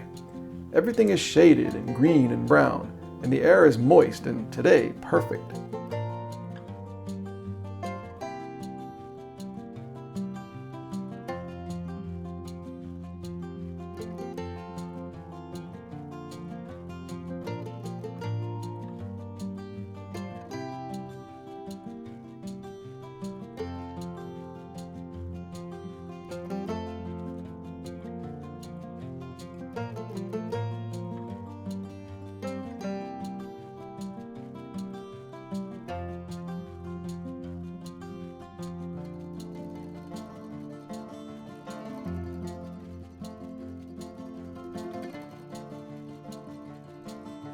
Energized by these incredible surroundings, we found a great spot for a picnic lunch and yet another scenic blood sugar check. 158, pretty good.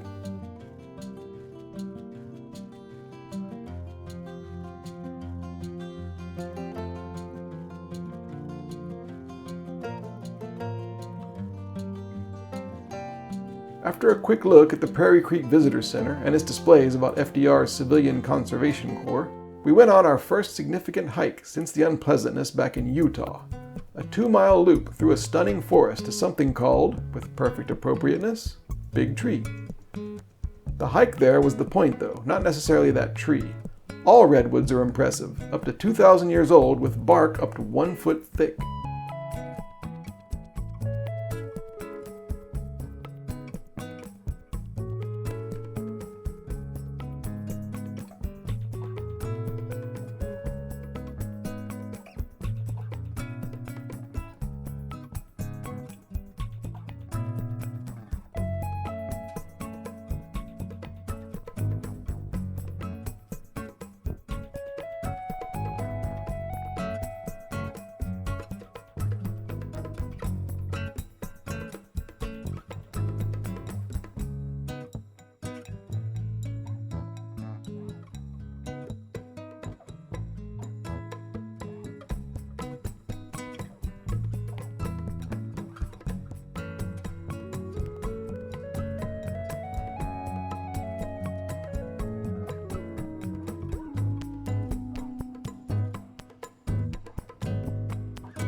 big tree is big, but it isn't the tallest.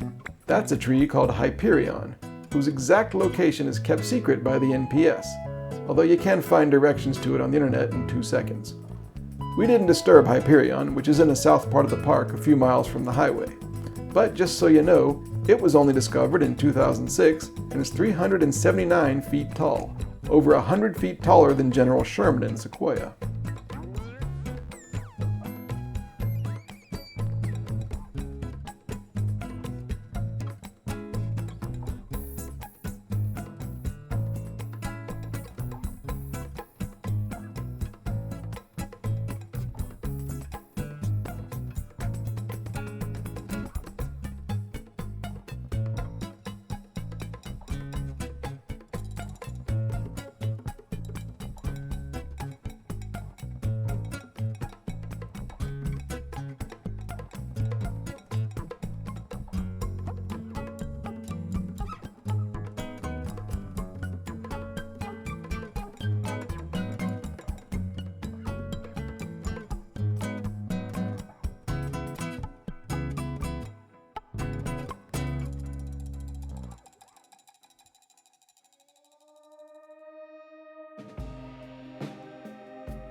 Today is only half the fun for us and the Redwoods, because more is coming tomorrow.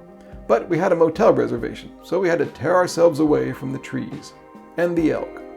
Sometimes they tease you.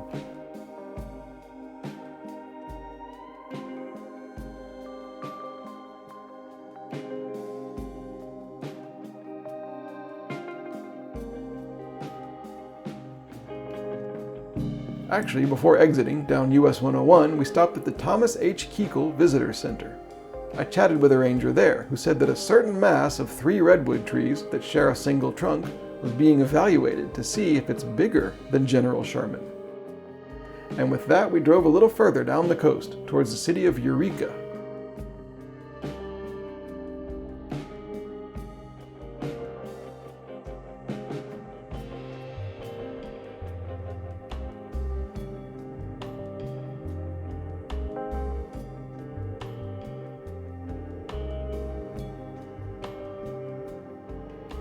Our motel had personality, and the room was comfortable.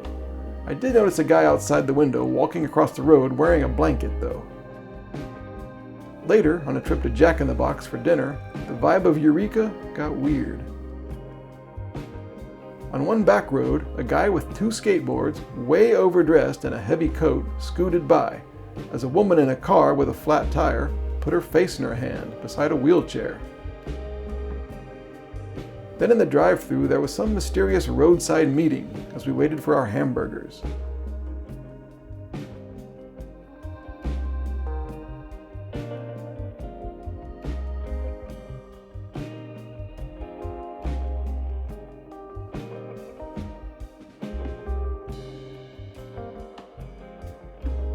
Something suspicious and peculiar in the air.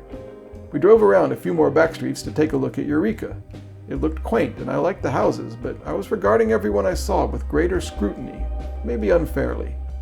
Later I researched the town, which I'd chosen because of its spot on the map. The city is named for the excited shout of gold miners, and Eureka is also the California state motto. It turns out, though, that Eureka has been overcome by homelessness and heroin and meth addiction for several years, especially in the area around the Jack in the Box, down the street from our motel. Nobody seems to really know what to do, although there are programs and initiatives to help. Eureka is the biggest city between San Francisco and Portland, Oregon, in a spectacular location on the coast by Humboldt Bay. I hope it can continue recovering its health and reputation. As for us, the townhouse motel was cozy and felt safe, so we rested up for more giant trees to come.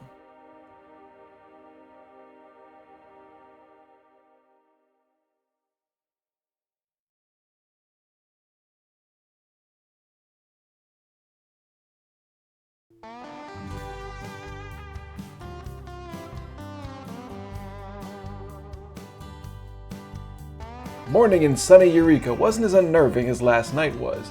We were heading further down US 101, but first we stopped into the post office in Eureka to pick up a general delivery package for me, from Amazon.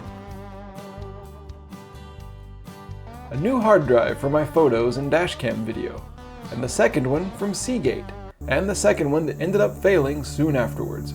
I haven't bought anything from Seagate since.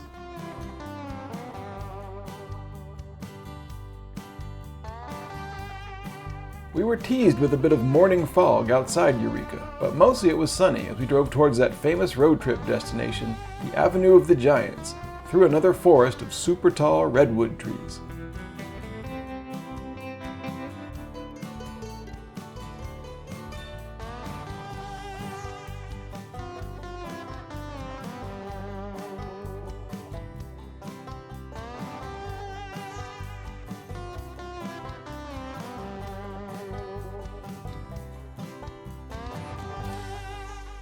When you exit Highway 101, it's kind of impressive how quickly you find the Avenue of the Giants.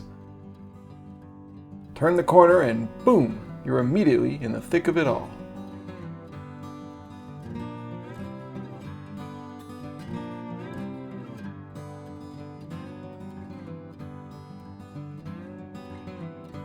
The road goes on for over 30 miles, with the huge trees right off the asphalt. We established a pattern of driving a mile or two and then pulling over to jump out and admire the outsized plants.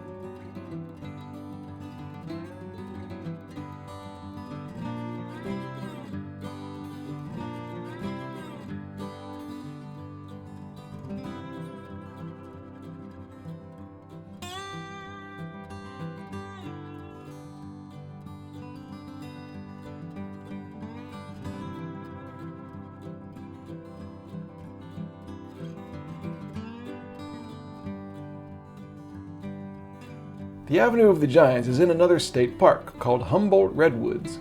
We stopped at the visitor center, which gives a real feel for the size and age of the trees.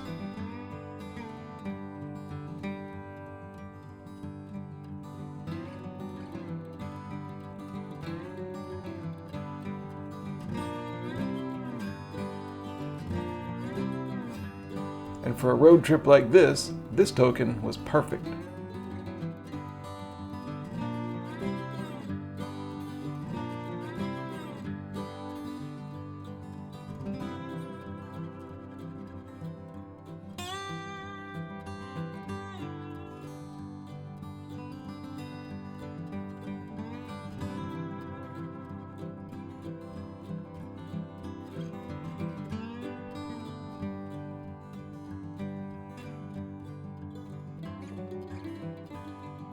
A little side road through the trees promised a great picnic spot, and it delivered. Blood sugar was a little high, but who notices during a lunch like this?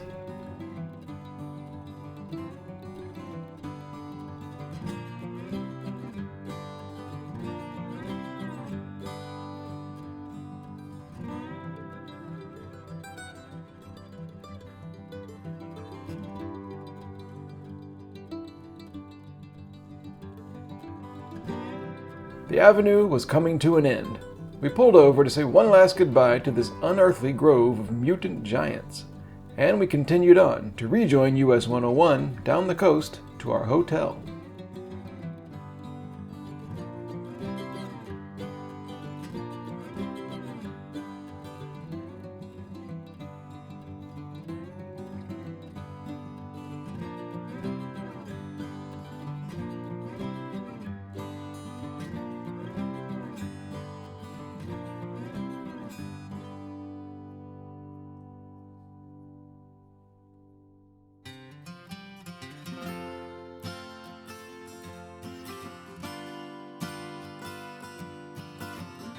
Despite the cool picnic we just had, somehow it was now 100 degrees, and Highway 101 wasn't really at its best.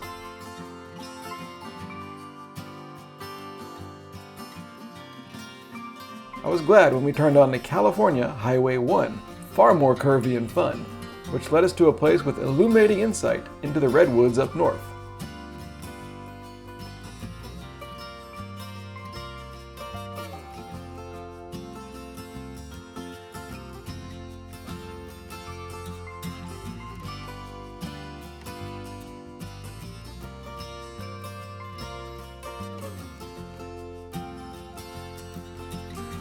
Well, illuminating isn't quite the right word exactly. In a little over an hour, we were in Fort Bragg. It's often foggy here, dramatically so. And it was a full 40 degrees cooler. This is why Northern California can support the enormous vegetation. Redwood trees get a third of their water from the fog rolling in off the Pacific Ocean. Our quaint hotel took advantage of the moisture too, with a great garden in the middle of the parking lot, full of large and colorful foliage. Maybe that's an allegory for California. Bountiful, multicolored gems in a sometimes gray, foggy haze.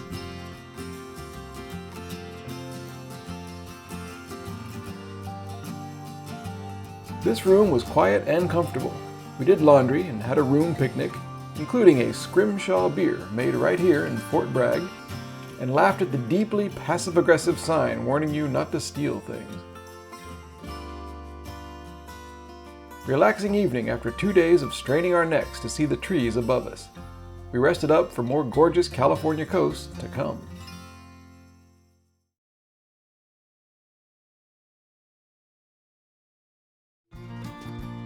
The fogginess of Fort Bragg was gone this morning. It looked like a totally different place. Time to hit the highway, further down the Central California coast towards San Francisco.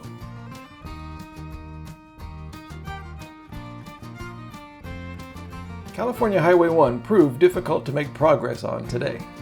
The miles went by slowly because every pullout and scenic vista called us, and each was unique and absolutely worth the time.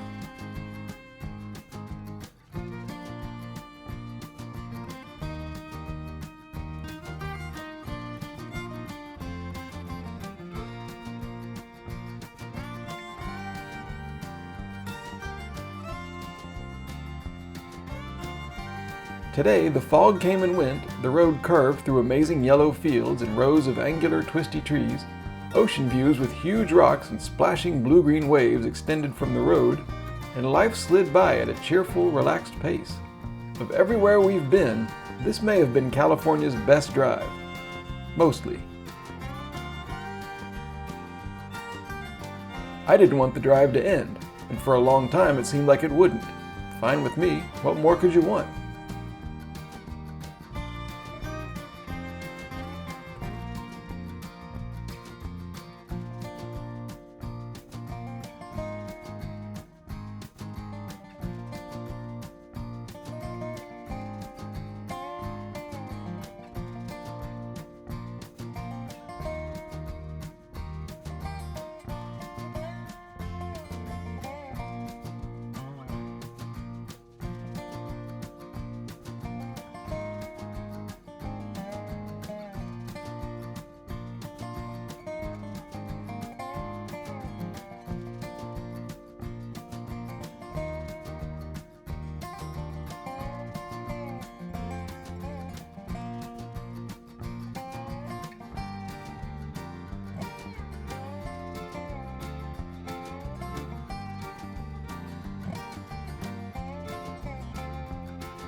At midday, we looked for a place for a picnic. I guess not here, where something mysterious and very California is happening. We found a nearby place, for us commoners, sat on a blanket and had lunch with front row seats to the planet's most magnificent ocean.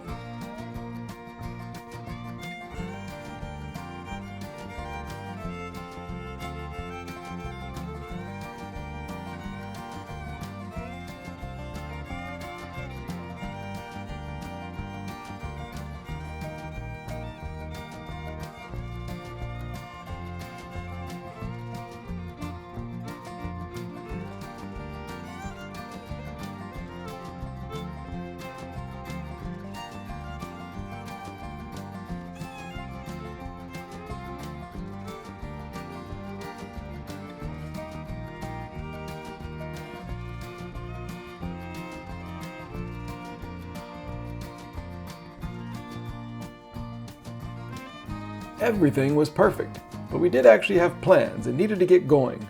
The actual destination on day 80 was Port Reyes National Seashore.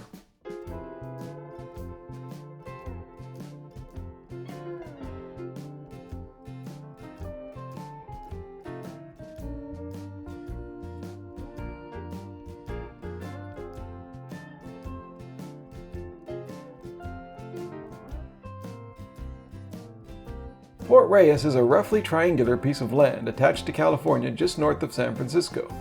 But it's an uneasy attachment because it's on a different tectonic plate, moving in a different direction than its neighbor.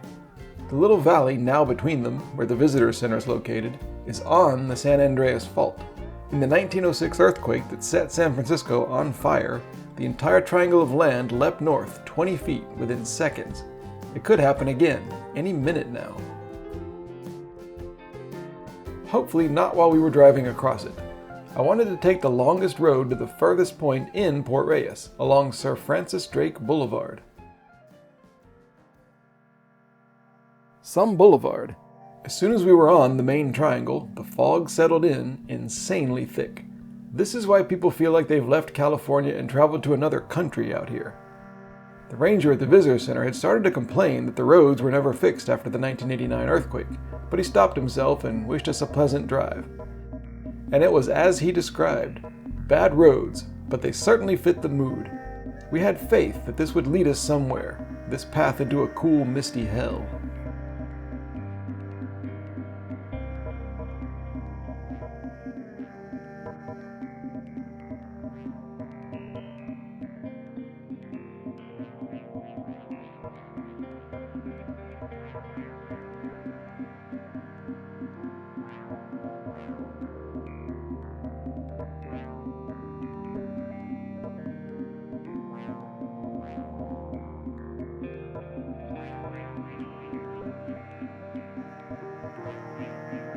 At the southwestern tip, we parked on a ridge overlooking the ocean. I swear, here it is on Google Street View on a clear day.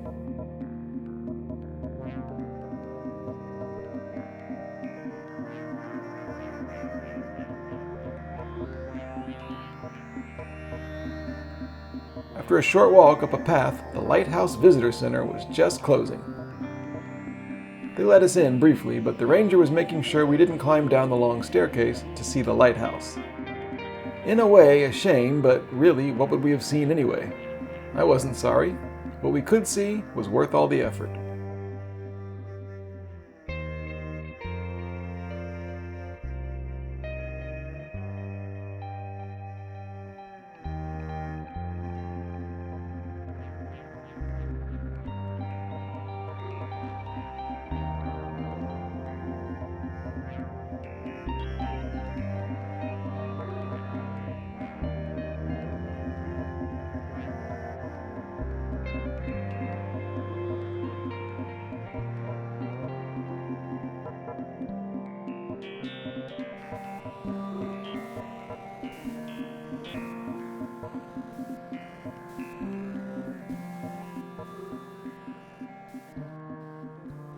Back in this world, the fog again disappeared and reappeared as we wound up and down the final mountain passes down to San Francisco.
We rejoined US 101 and went through the Robin Williams Tunnel, renamed that in 2015 to honor the comedian who started his career in San Francisco. When you exit the tunnel, you get the first view of the Golden Gate Bridge.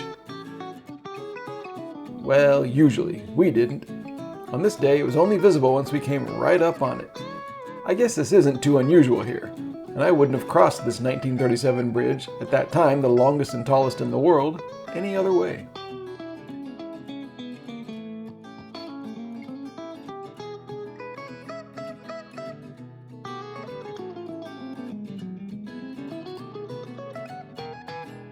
Now in San Francisco, we found Fulton Street.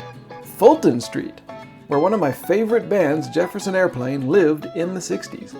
I played Jefferson Airplane in the car, and we drove through Golden Gate Park, and then through the city and its famous old Victorian houses. Some of these were built with wood from redwood trees.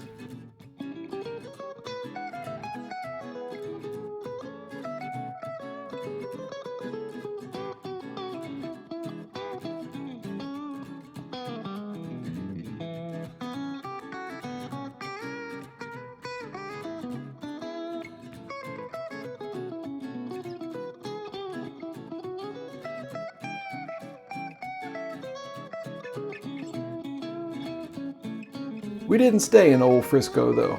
Our hotel room was further to the south, in the somewhat cheaper Redwood City. This was a super hip, modern California community.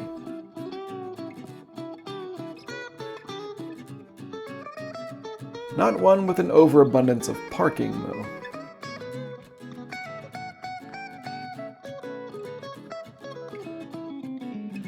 The Euro Hotel was great.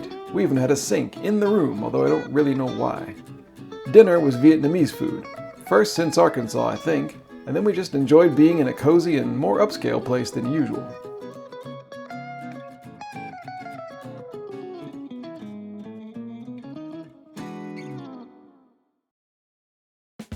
On day 81, we stayed in Redwood City, and it was a day of glorious food. First, a friend of mine recommended breakfast at Alana's, where we sat outside and had the trip's best breakfast.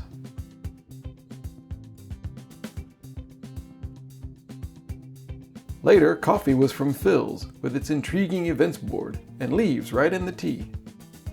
We stopped by the apartment of a friend, another type 1 diabetic that I met on Twitter, and incidentally, she had a poster of U2 at Zabriskie Point on the wall.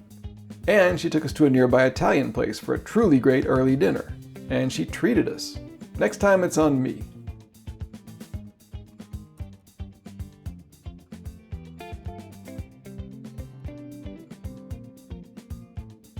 We did move to a cheaper motel for the second night in Redwood City.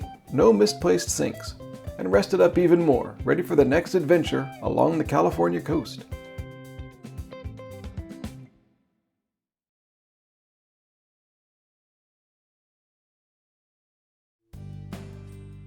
The final meal in Redwood City continued the area's culinary successes. I mean, I thought this was pretty good for a Best Western. And thus energized, we left Redwood City, partly on the highway called El Camino Real, southward. On the way, I played an album called El Camino Real by one of my very favorite bands, California's own Camper Van Beethoven. The album begins with audio of Japanese train station announcements, and one song has a line about planes taking off from LAX to Tokyo, just like we'll be doing in about a week. Could there be any more perfect road trip music?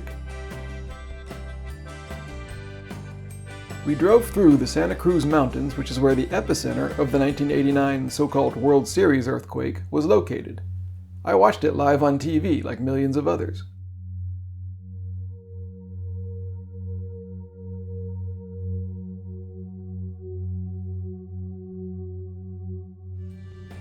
Eventually, we hit the coast again, back on California 1, and took a side road to another lighthouse.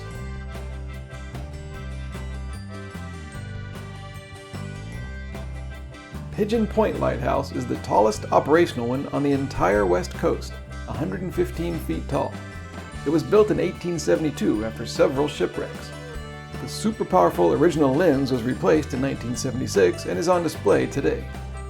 Visitors, unfortunately, aren't allowed inside the actual lighthouse, whose walls are so thick that it has escaped every earthquake undamaged, so far. piece of land that the lighthouse sits on that sticks out into the ocean is called Pigeon Point, in honor of one of the shipwrecks, the carrier pigeon clipper ship. That boat left Maine, sailed all the way around South America, and wrecked here in the fog in 1853. Before that, the land was called Whale Point because different types of whales are often visible from the shore. Not today, though. We had to just admire the rocks and the waves. But if you look closer, there are some wild animals new to this trip, out sunning themselves on a sunny, fogless day.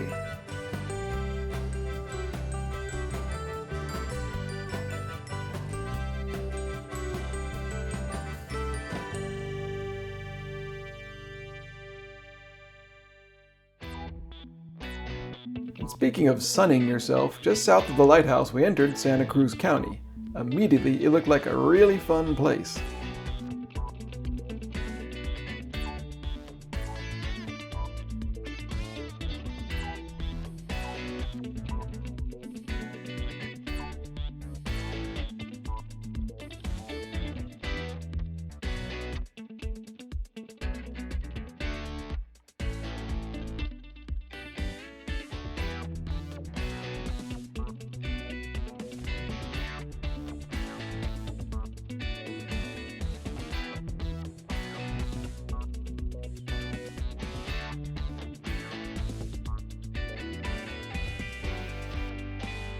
In the city of Santa Cruz, we found the road closest to the shore to find a picnic spot. Somebody was using our bench, so we had to kick them out. As Maceo and I sat eating surrounded by paradise, a woman walking by said to us sarcastically, "Too bad you couldn't find a nicer view." I thought, people in Santa Cruz really like being people in Santa Cruz.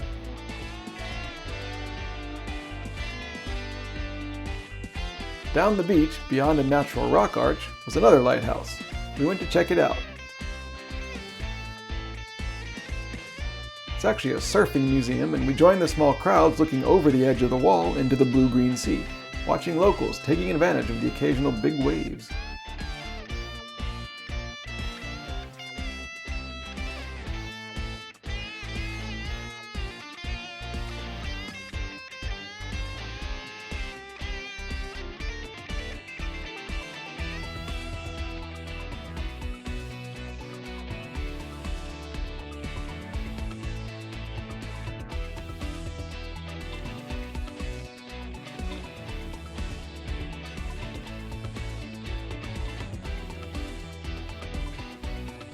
Continuing through town, passing all the pedestrians and cyclists, I began to realize that there isn't some special event or anything happening today. In Santa Cruz, this is just Monday. It culminates in the Boardwalk, a large beach and amusement park opened in 1907. Its jewel is the Giant Dipper from 1924, one of the world's oldest roller coasters and still one of the most popular wooden ones. By the way, it also came out of the 1989 earthquake unscathed.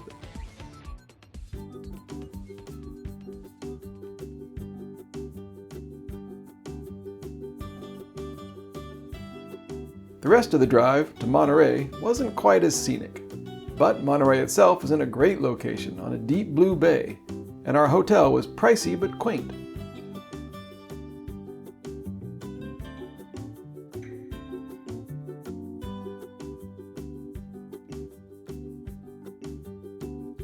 We did drive around town a little. My impression of Monterey was one of proud, stately, square buildings, haphazard winding streets, and an air of sort of cheerful prosperity.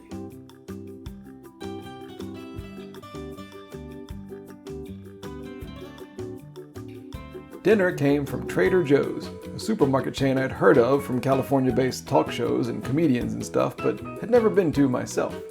In the car afterwards, Maceo and I stared at the receipt in confusion as it slowly dawned on us that the $18 for a box of breakfast bars wasn't an error.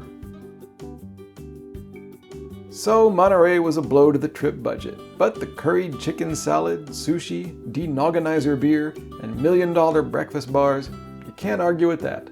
What can you do? This is Central California. You go into debt and enjoy the lifestyle.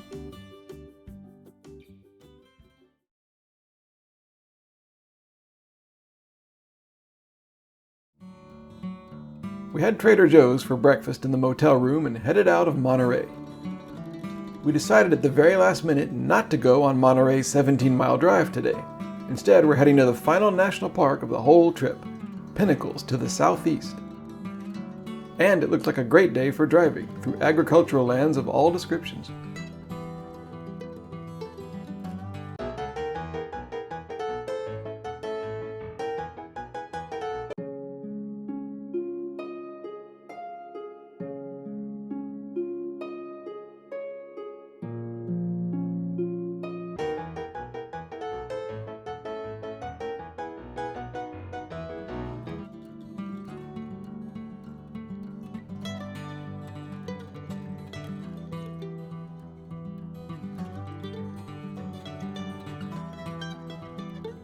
California Highway 146 is a very small road that leads to the western part of Pinnacles National Park, where it dead ends. Not meant for RVs or trucks, the bumpy little road eventually loses its painted lines and all pretense of civilization. And we hardly saw any other cars. This is one of our more obscure national park entrances. I bet nobody usually sees this road except the local farmers and ranchers.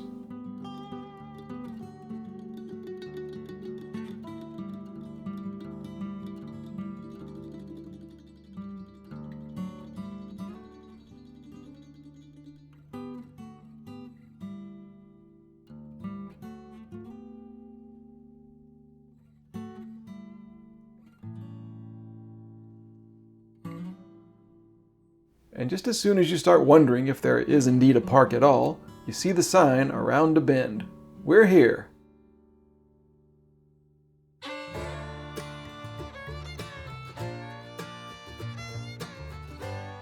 At the time, this was America's newest national park, having been a national monument since Teddy Roosevelt's presidency in 1908.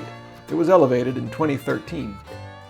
The ranger station was closed, and the visitor center was closed too. There was a ranger milling about, and I chatted with him. He was not especially friendly. He had the sort of aloof, slightly impatient air of a police officer. But he explained where the checkout thing was and told us where we could go find a picnic table.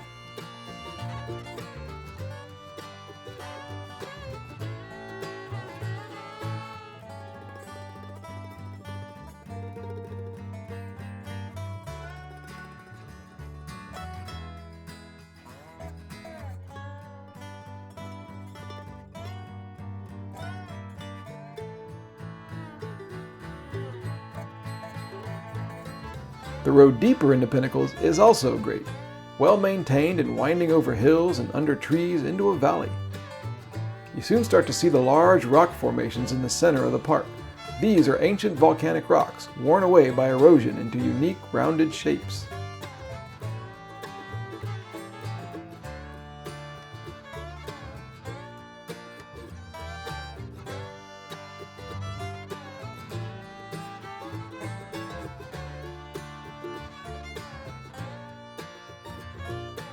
At the end of the road was indeed a picnic area. We finished off the Trader Joe's, getting our money's worth, though I had to share some of mine with an insistent visitor.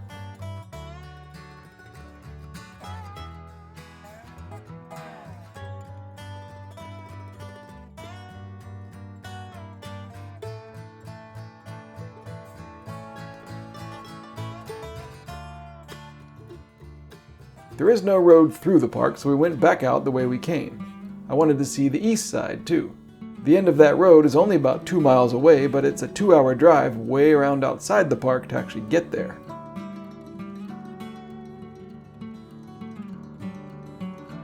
And I gotta say, as much as I liked Pinnacles, and we'll learn more about it on the east side, the drive there, through golden fields and hills, even more intense than we've seen before in California, was at least as nice as the park.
2 hours later, we were at the east entrance of Pinnacles. More jumping around beside the sign, and then we stopped by the visitor center. This one was open. And when we arrived, I noticed that the odometer had just hit 14,000 miles.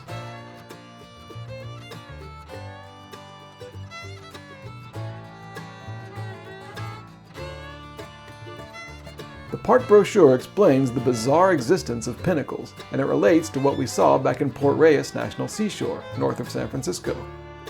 23 million years ago, two tectonic plates collided and magma erupted from the seam. It hardened into rocky mountains and hills, but on opposite sides of the San Andreas fault line. Millions of years of earthquakes have moved the Pacific plate, with these rocks on it, northwest, just like Port Reyes moved 20 feet during that earthquake. Pinnacles is now 195 miles from where it started. The rest of its rocks are back there, just outside Los Angeles. Lest ye doubt the power of tectonic activity. The ranger here was much more open and friendly. Maybe because there's what seems to be a ranger-only swimming pool behind the visitor center. What a job.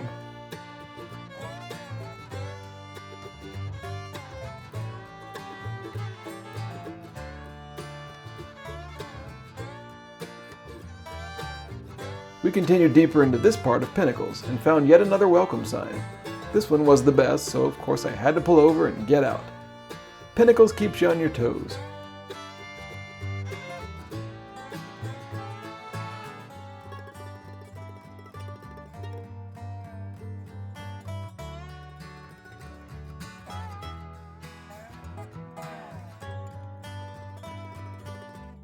The road here goes up a little in elevation, so you can get a closer view of the rockiness everywhere. We pulled over to check out the Bear Gulch Nature Center. After watching the film and admiring the old seismograph, I chatted with two ladies working there.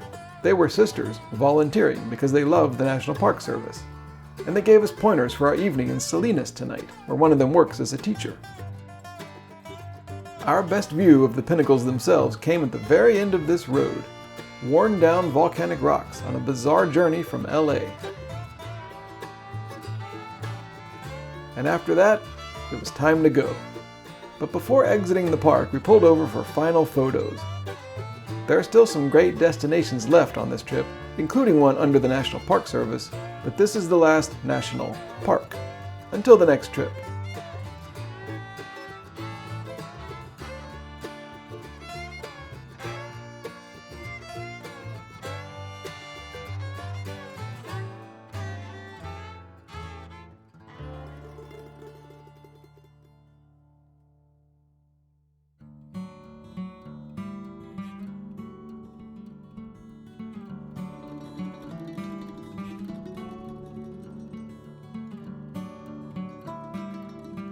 And of course, outside the park, we passed through more distracting and captivating scenery, with hardly another soul around. I thought all of this was a great compliment to the park. Pinnacles is in one of California's best settings, and all of it makes a great trip together.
Eventually the road did get a bit boring as we got closer to Salinas, though the sky had its moments.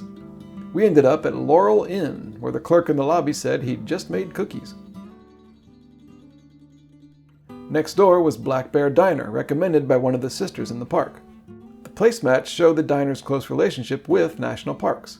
$1 of each purchase is donated to the NPS. Good end to the day. It had been a big day for us and a memorable one in the trip's major final park.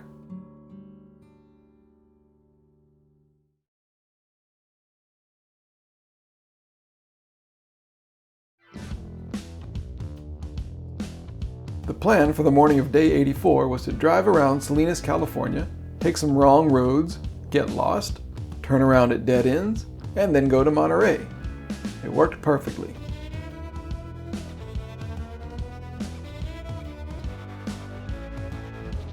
The actual plan is to go take the world-famous 17-mile drive around the Monterey Peninsula and Pebble Beach.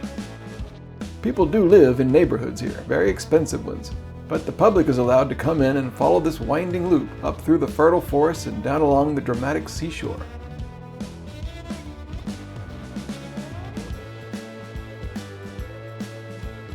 On the way, you stop at numbered pullouts for various views and notable features, like this first one, Shepherd's Knoll, up in the hills with its spooky, mossy trees and intense green.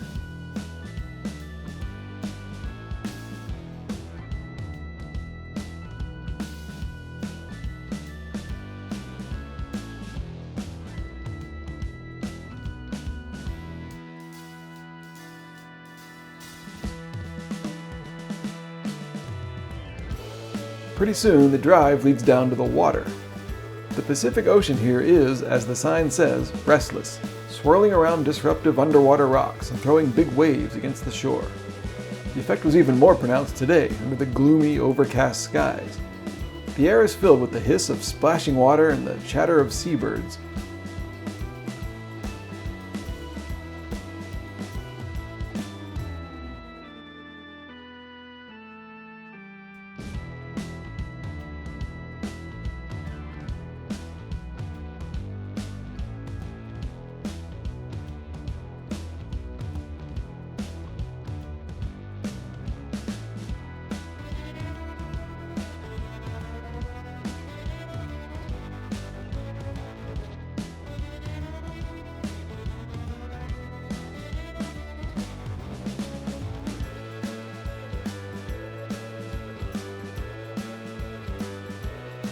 There are also several golf courses here, some of the most famous in the world.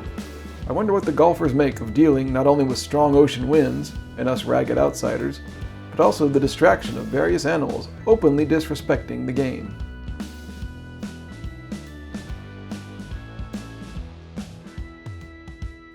Speaking of animals, my favorite place on the 17-mile drive is probably Bird Rock.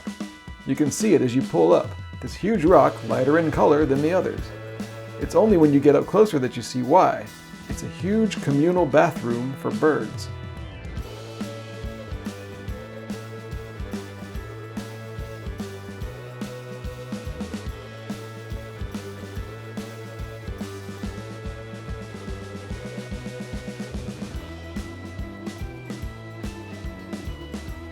The hierarchy of animals is funny. At the top are the cormorants, down below the pelicans, and below that, the sea lions. They swim about with their faces poking out of the water, looking for free sections of rock to lay around on.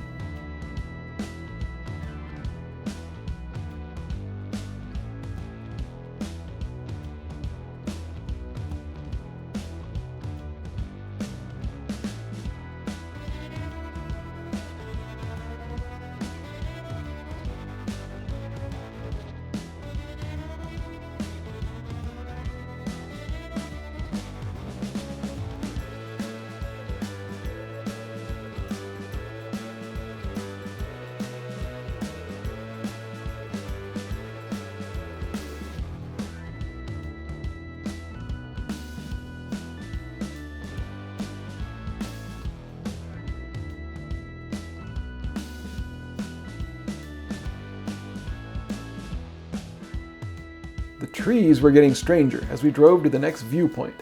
At this one, the animals lazing around on rocks are seals, which you can tell from sea lions because they're lighter in color and don't have ear flap things.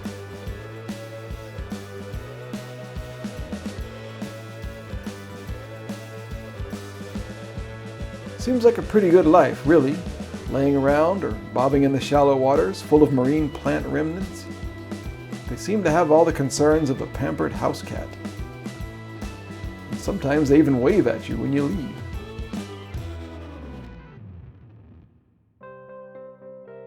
fascinating birds and animals in the sea are half of the fun on the Monterey Drive. The other half is trees.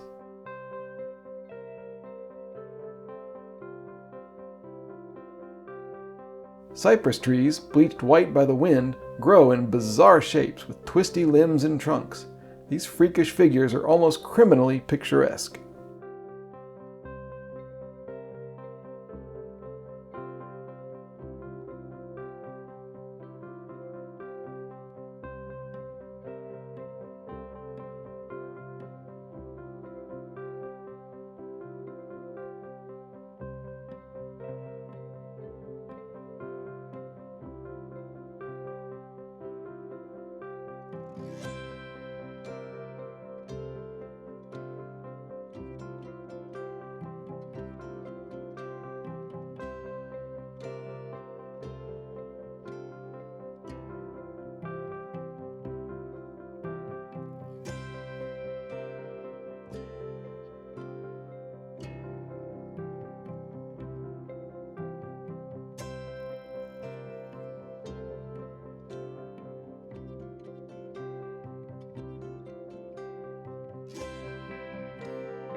The single most famous tree here, by far, is just ahead at this viewpoint. The lone cypress has been growing here on a prominent and scenic perch for an estimated 250 years. It's hoped that it will last another 100 years or so, but even since I took these photos, a large branch was ripped off in a storm. Who knows how long it'll actually last. See it while you can. If not, you'll just have to admire the Pebble Beach Resort's logo instead.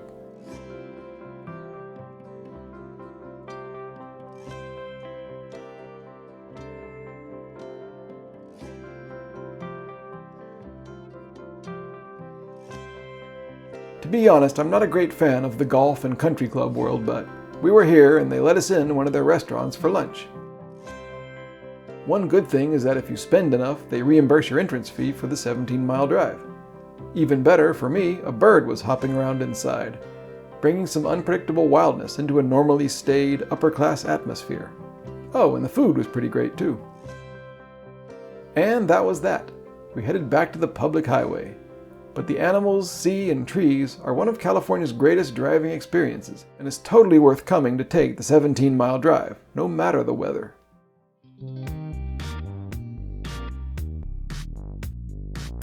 We wanted to drive down California Highway 1 along the coast to the town of Cambria, but there had been a landslide and the road was closed indefinitely, so we had to go way around, inland. And that just gave more variety to the day, as it led to more of those curvy, sometimes unlined roads through Golden Hills that I've come to love so much. This was a detour that turned out to be majestic.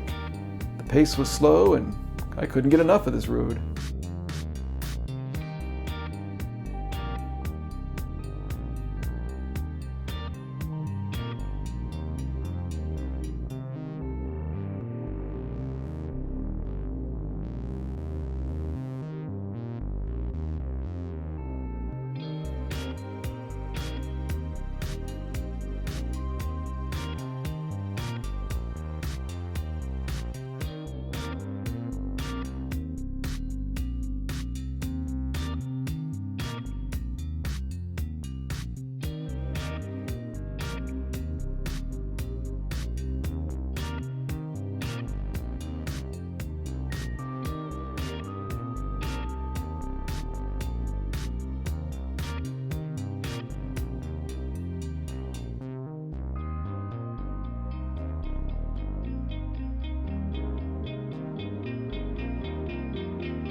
We did eventually get to Cambria, a very cute getaway town near the coast.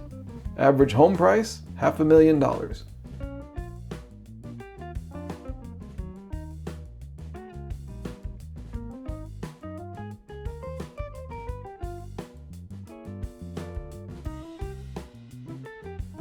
We walked around town a little, checking out the stores which were all closed, but for dinner we drove to a supermarket, having spent enough money already today.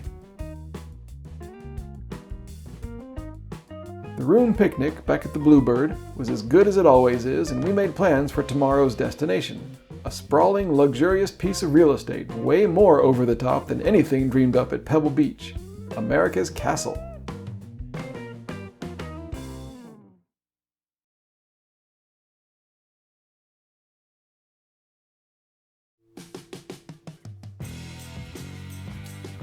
Good spirits on the morning of day 85. Maybe that's because breakfast at Bluebird Inn in Cambria was so surprisingly pleasant. Or because we walked around Cambria a little bit afterwards, looking at the shops. Maceo bought some yarn and I found a thrift store with a music corner. I was glad I was wearing my Bob Dylan shirt.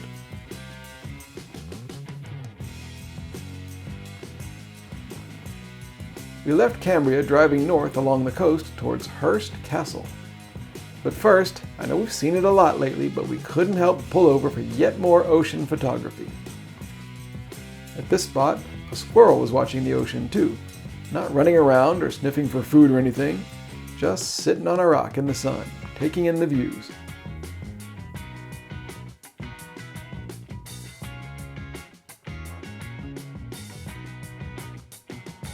We noticed people pulling over taking photos of cows in a yellow field, and that seemed strange, so we pulled over too. Turns out some of the cows are zebras, very near the top of the list of things I wasn't expecting to see today. They indicated that we were at our destination, Hearst Castle.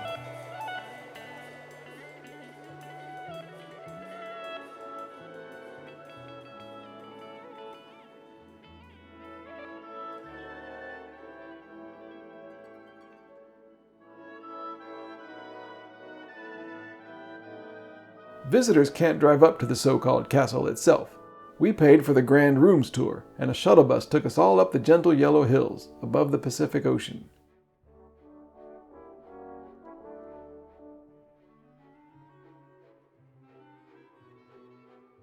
Hearst Castle is, of course, not an actual castle. It's the decades-long home, based on a Spanish church, and endless construction project of William Randolph Hearst. Hearst began a newspaper career in San Francisco and eventually owned several papers across the country, like the New York Journal, famous for yellow journalism. This was basically a mix of actual journalism and sensationalistic, openly opinionated stories and shock pieces. As it turns out, you can become very wealthy by appealing to people's emotions in the guise of news. But what would we in the modern age know about that?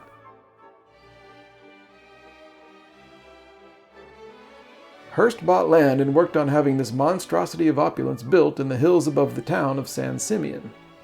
Work began in 1919, and Hearst Castle became a repository for his vast collection of curios and art from around the world. Statues, ponds, gardens, myriad architectural flourishes, and much more all sit jumbled together, side by side on this perfectly scenic hilltop paradise. William Randolph Hearst found the limits of excess and then went beyond them.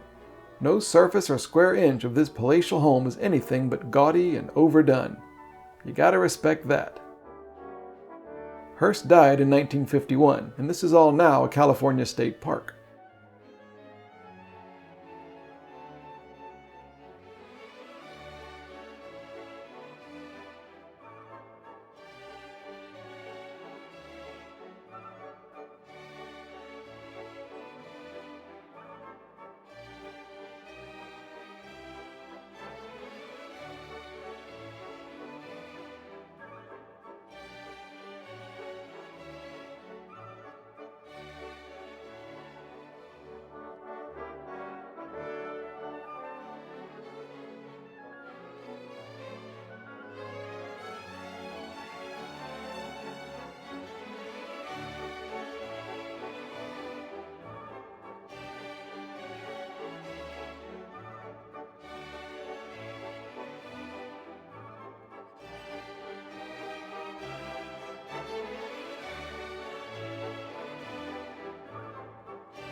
The huge outdoor Neptune pool was being worked on when we were there, but nearby was my favorite part of the tour. Underneath the tennis courts, which Hearst remarked were the most popular feature among his guests, is the indoor Roman pool. Countless blue and orange tiles and a huge cavernous space for the most extravagant pool I think I've ever seen. I'm not sure why this struck me so much. Maybe because unlike stately dining rooms with wall-sized art and 10-meter tables, I've actually been in swimming pools myself. Seeing this one just underscores the grandiosity of Hearst Castle. And to think all of this was paid for by a guy who considered himself a populist, a man of the people.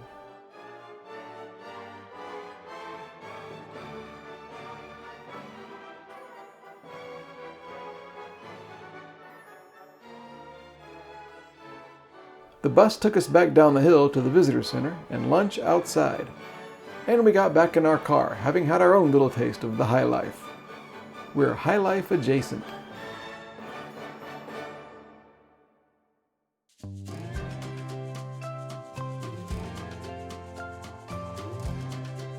There are 5 days left on this trip, but this is the last one that follows the usual structure. The rest of today was driving down to the city of Buellton, a last look at the varied landscapes of California.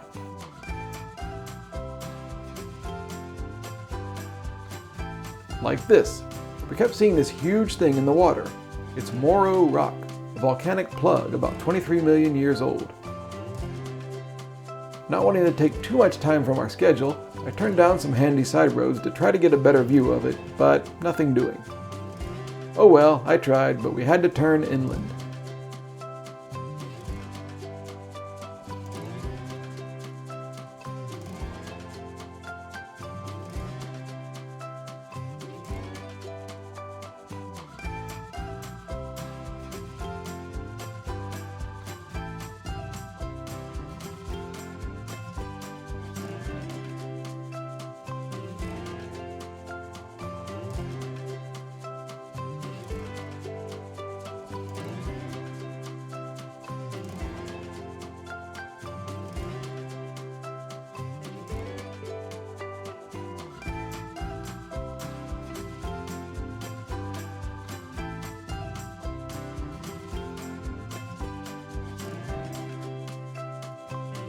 Our hotel in the small city of Buellton was on this road, the Avenue of Flags. The line of American flags flapping in the wind is even on the town's seal. We got dinner from Jack in the Box as the sun set over Buellton, and pondered the end of the trip. The end of a journey like this involves packing and cleaning and planning and confirming flights and all that stuff. The good news is the National Park Service has one more surprise waiting for us.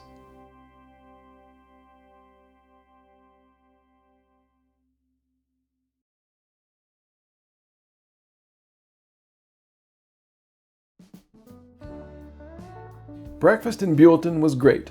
I'd stay away from the biscuits though. And we headed out of town, going south, closer to Los Angeles where we're flying out of to go back to Japan, where we both live. We first passed through a city called Solvang.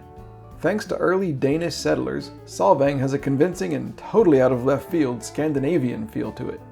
It was made even stranger for me by the fact that I was playing Weird Al Yankovic's first album in the car. Disparate worlds colliding, just like any good trip. The destination today is on the other side of the Santa Ynez Valley, a city called Simi Valley. We got reservations at a hotel for 3 nights to prepare for the end of the journey.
fields and coast and hills and valleys were especially gorgeous and fun to drive through, as they have been across California. But on this day, there was a kind of distance between us and them. We've seen all this. I mean, as nice as it is, it's been our life for the past 3 months. Occasionally pausing your travel helps you refresh. Time off the road makes time on the road that much more special. So I drove without regret. It's the right time to end this trip.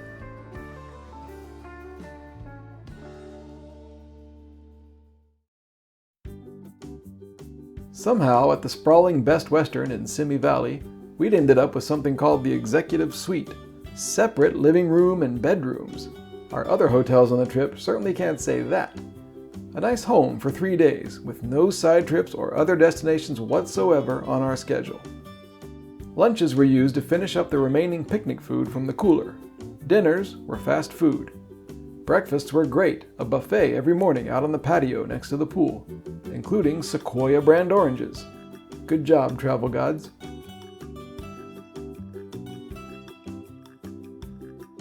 We took advantage of the pool and even watched TV, which we've hardly done on this trip.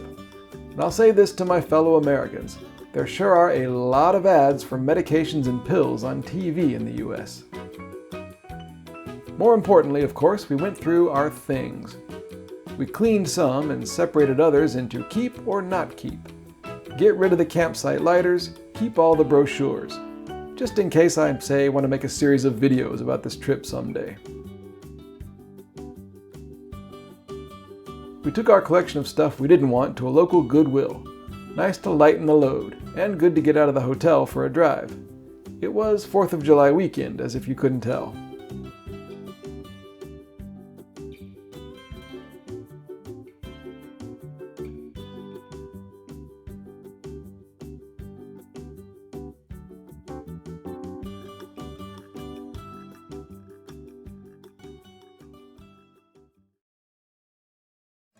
On day 89, we checked out for the final drive to return the car down in Los Angeles.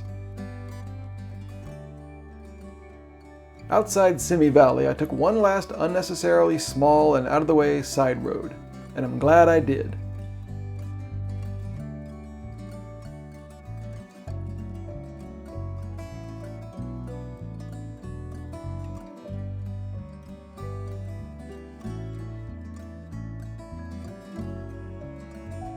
We passed something that made us stop and turn around. A national park site. I had no idea it was even here.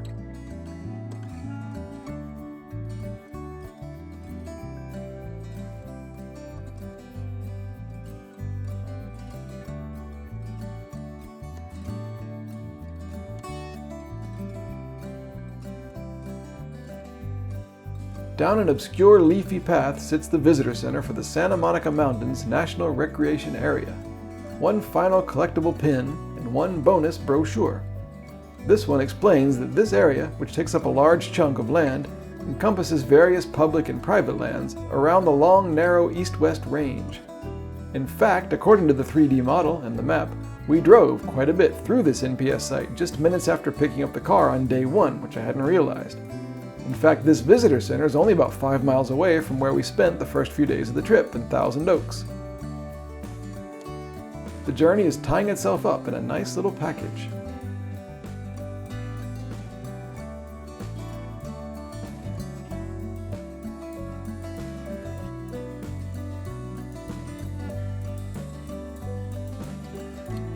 And that finally was the actual last national park site on the trip. A perfect ending.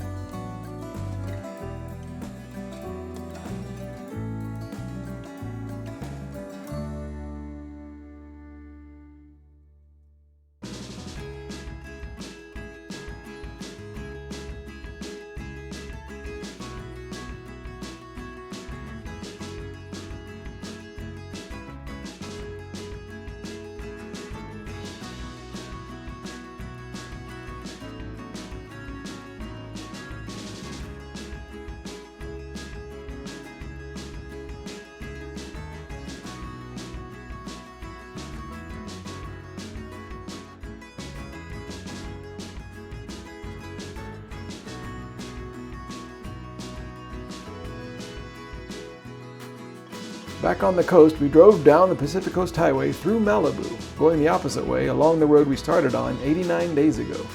And before we got to Enterprise, which was miles from the airport because it was a much cheaper location, I pulled over to a side street to remove the dash cam and the mount from the windshield.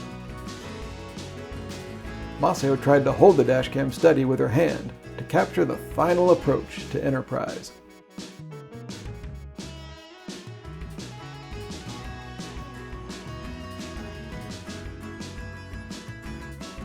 While getting the paperwork done, the guy said we could drive the car all the way to the airport if we wanted and he wouldn't charge us. Perfect! I wasn't sure how we were going to get across town anyway. And, not wanting to miss anything, I taped the dash cam back in place and we took off. One last bonus drive. I soon saw why Enterprise would rather I drive this through LA than them. This is the notorious Interstate 405. America's busiest and most congested freeway, often bumper to bumper.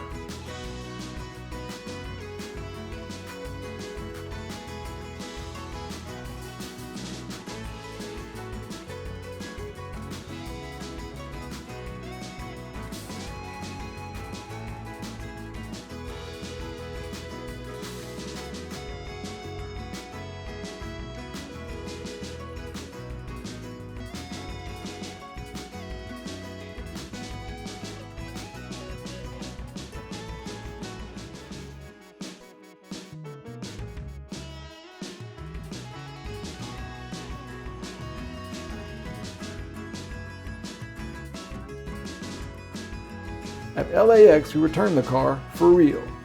The final reading on the odometer was 14,617.6 miles. Almost 15,000. Close enough. Great job, little Toyota. We've seen a lot together. Maceo and I had one more night in a hotel, right at the airport. A buffer night in case we got hung up somewhere, to make sure we got our flight. My favorite part was the room service we indulged in. $70 for this. The kind of thing we would only do at the very end of a trip. It was pretty good, and I called the extension they gave me to come take the table away. They said okay, but nobody came. I called later and nobody answered. But no matter. I spent the evening watching the planes and the cars outside and taking time-lapse videos of all the madness.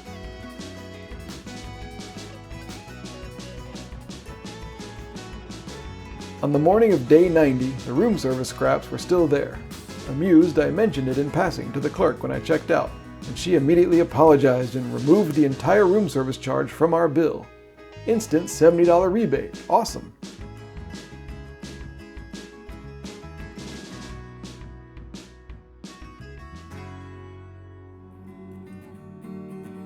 On the plane over the Pacific Ocean, I drew from memory our trip route on a magazine in my seat.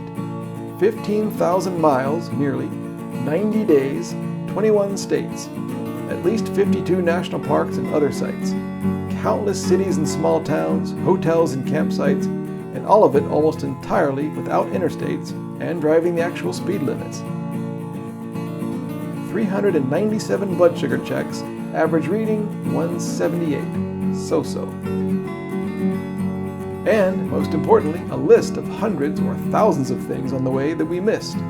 You could spend your whole life traveling and not see 1% of the world, and that's what makes it so worth it. Stay curious, and thanks for traveling with me. See you on the next adventure.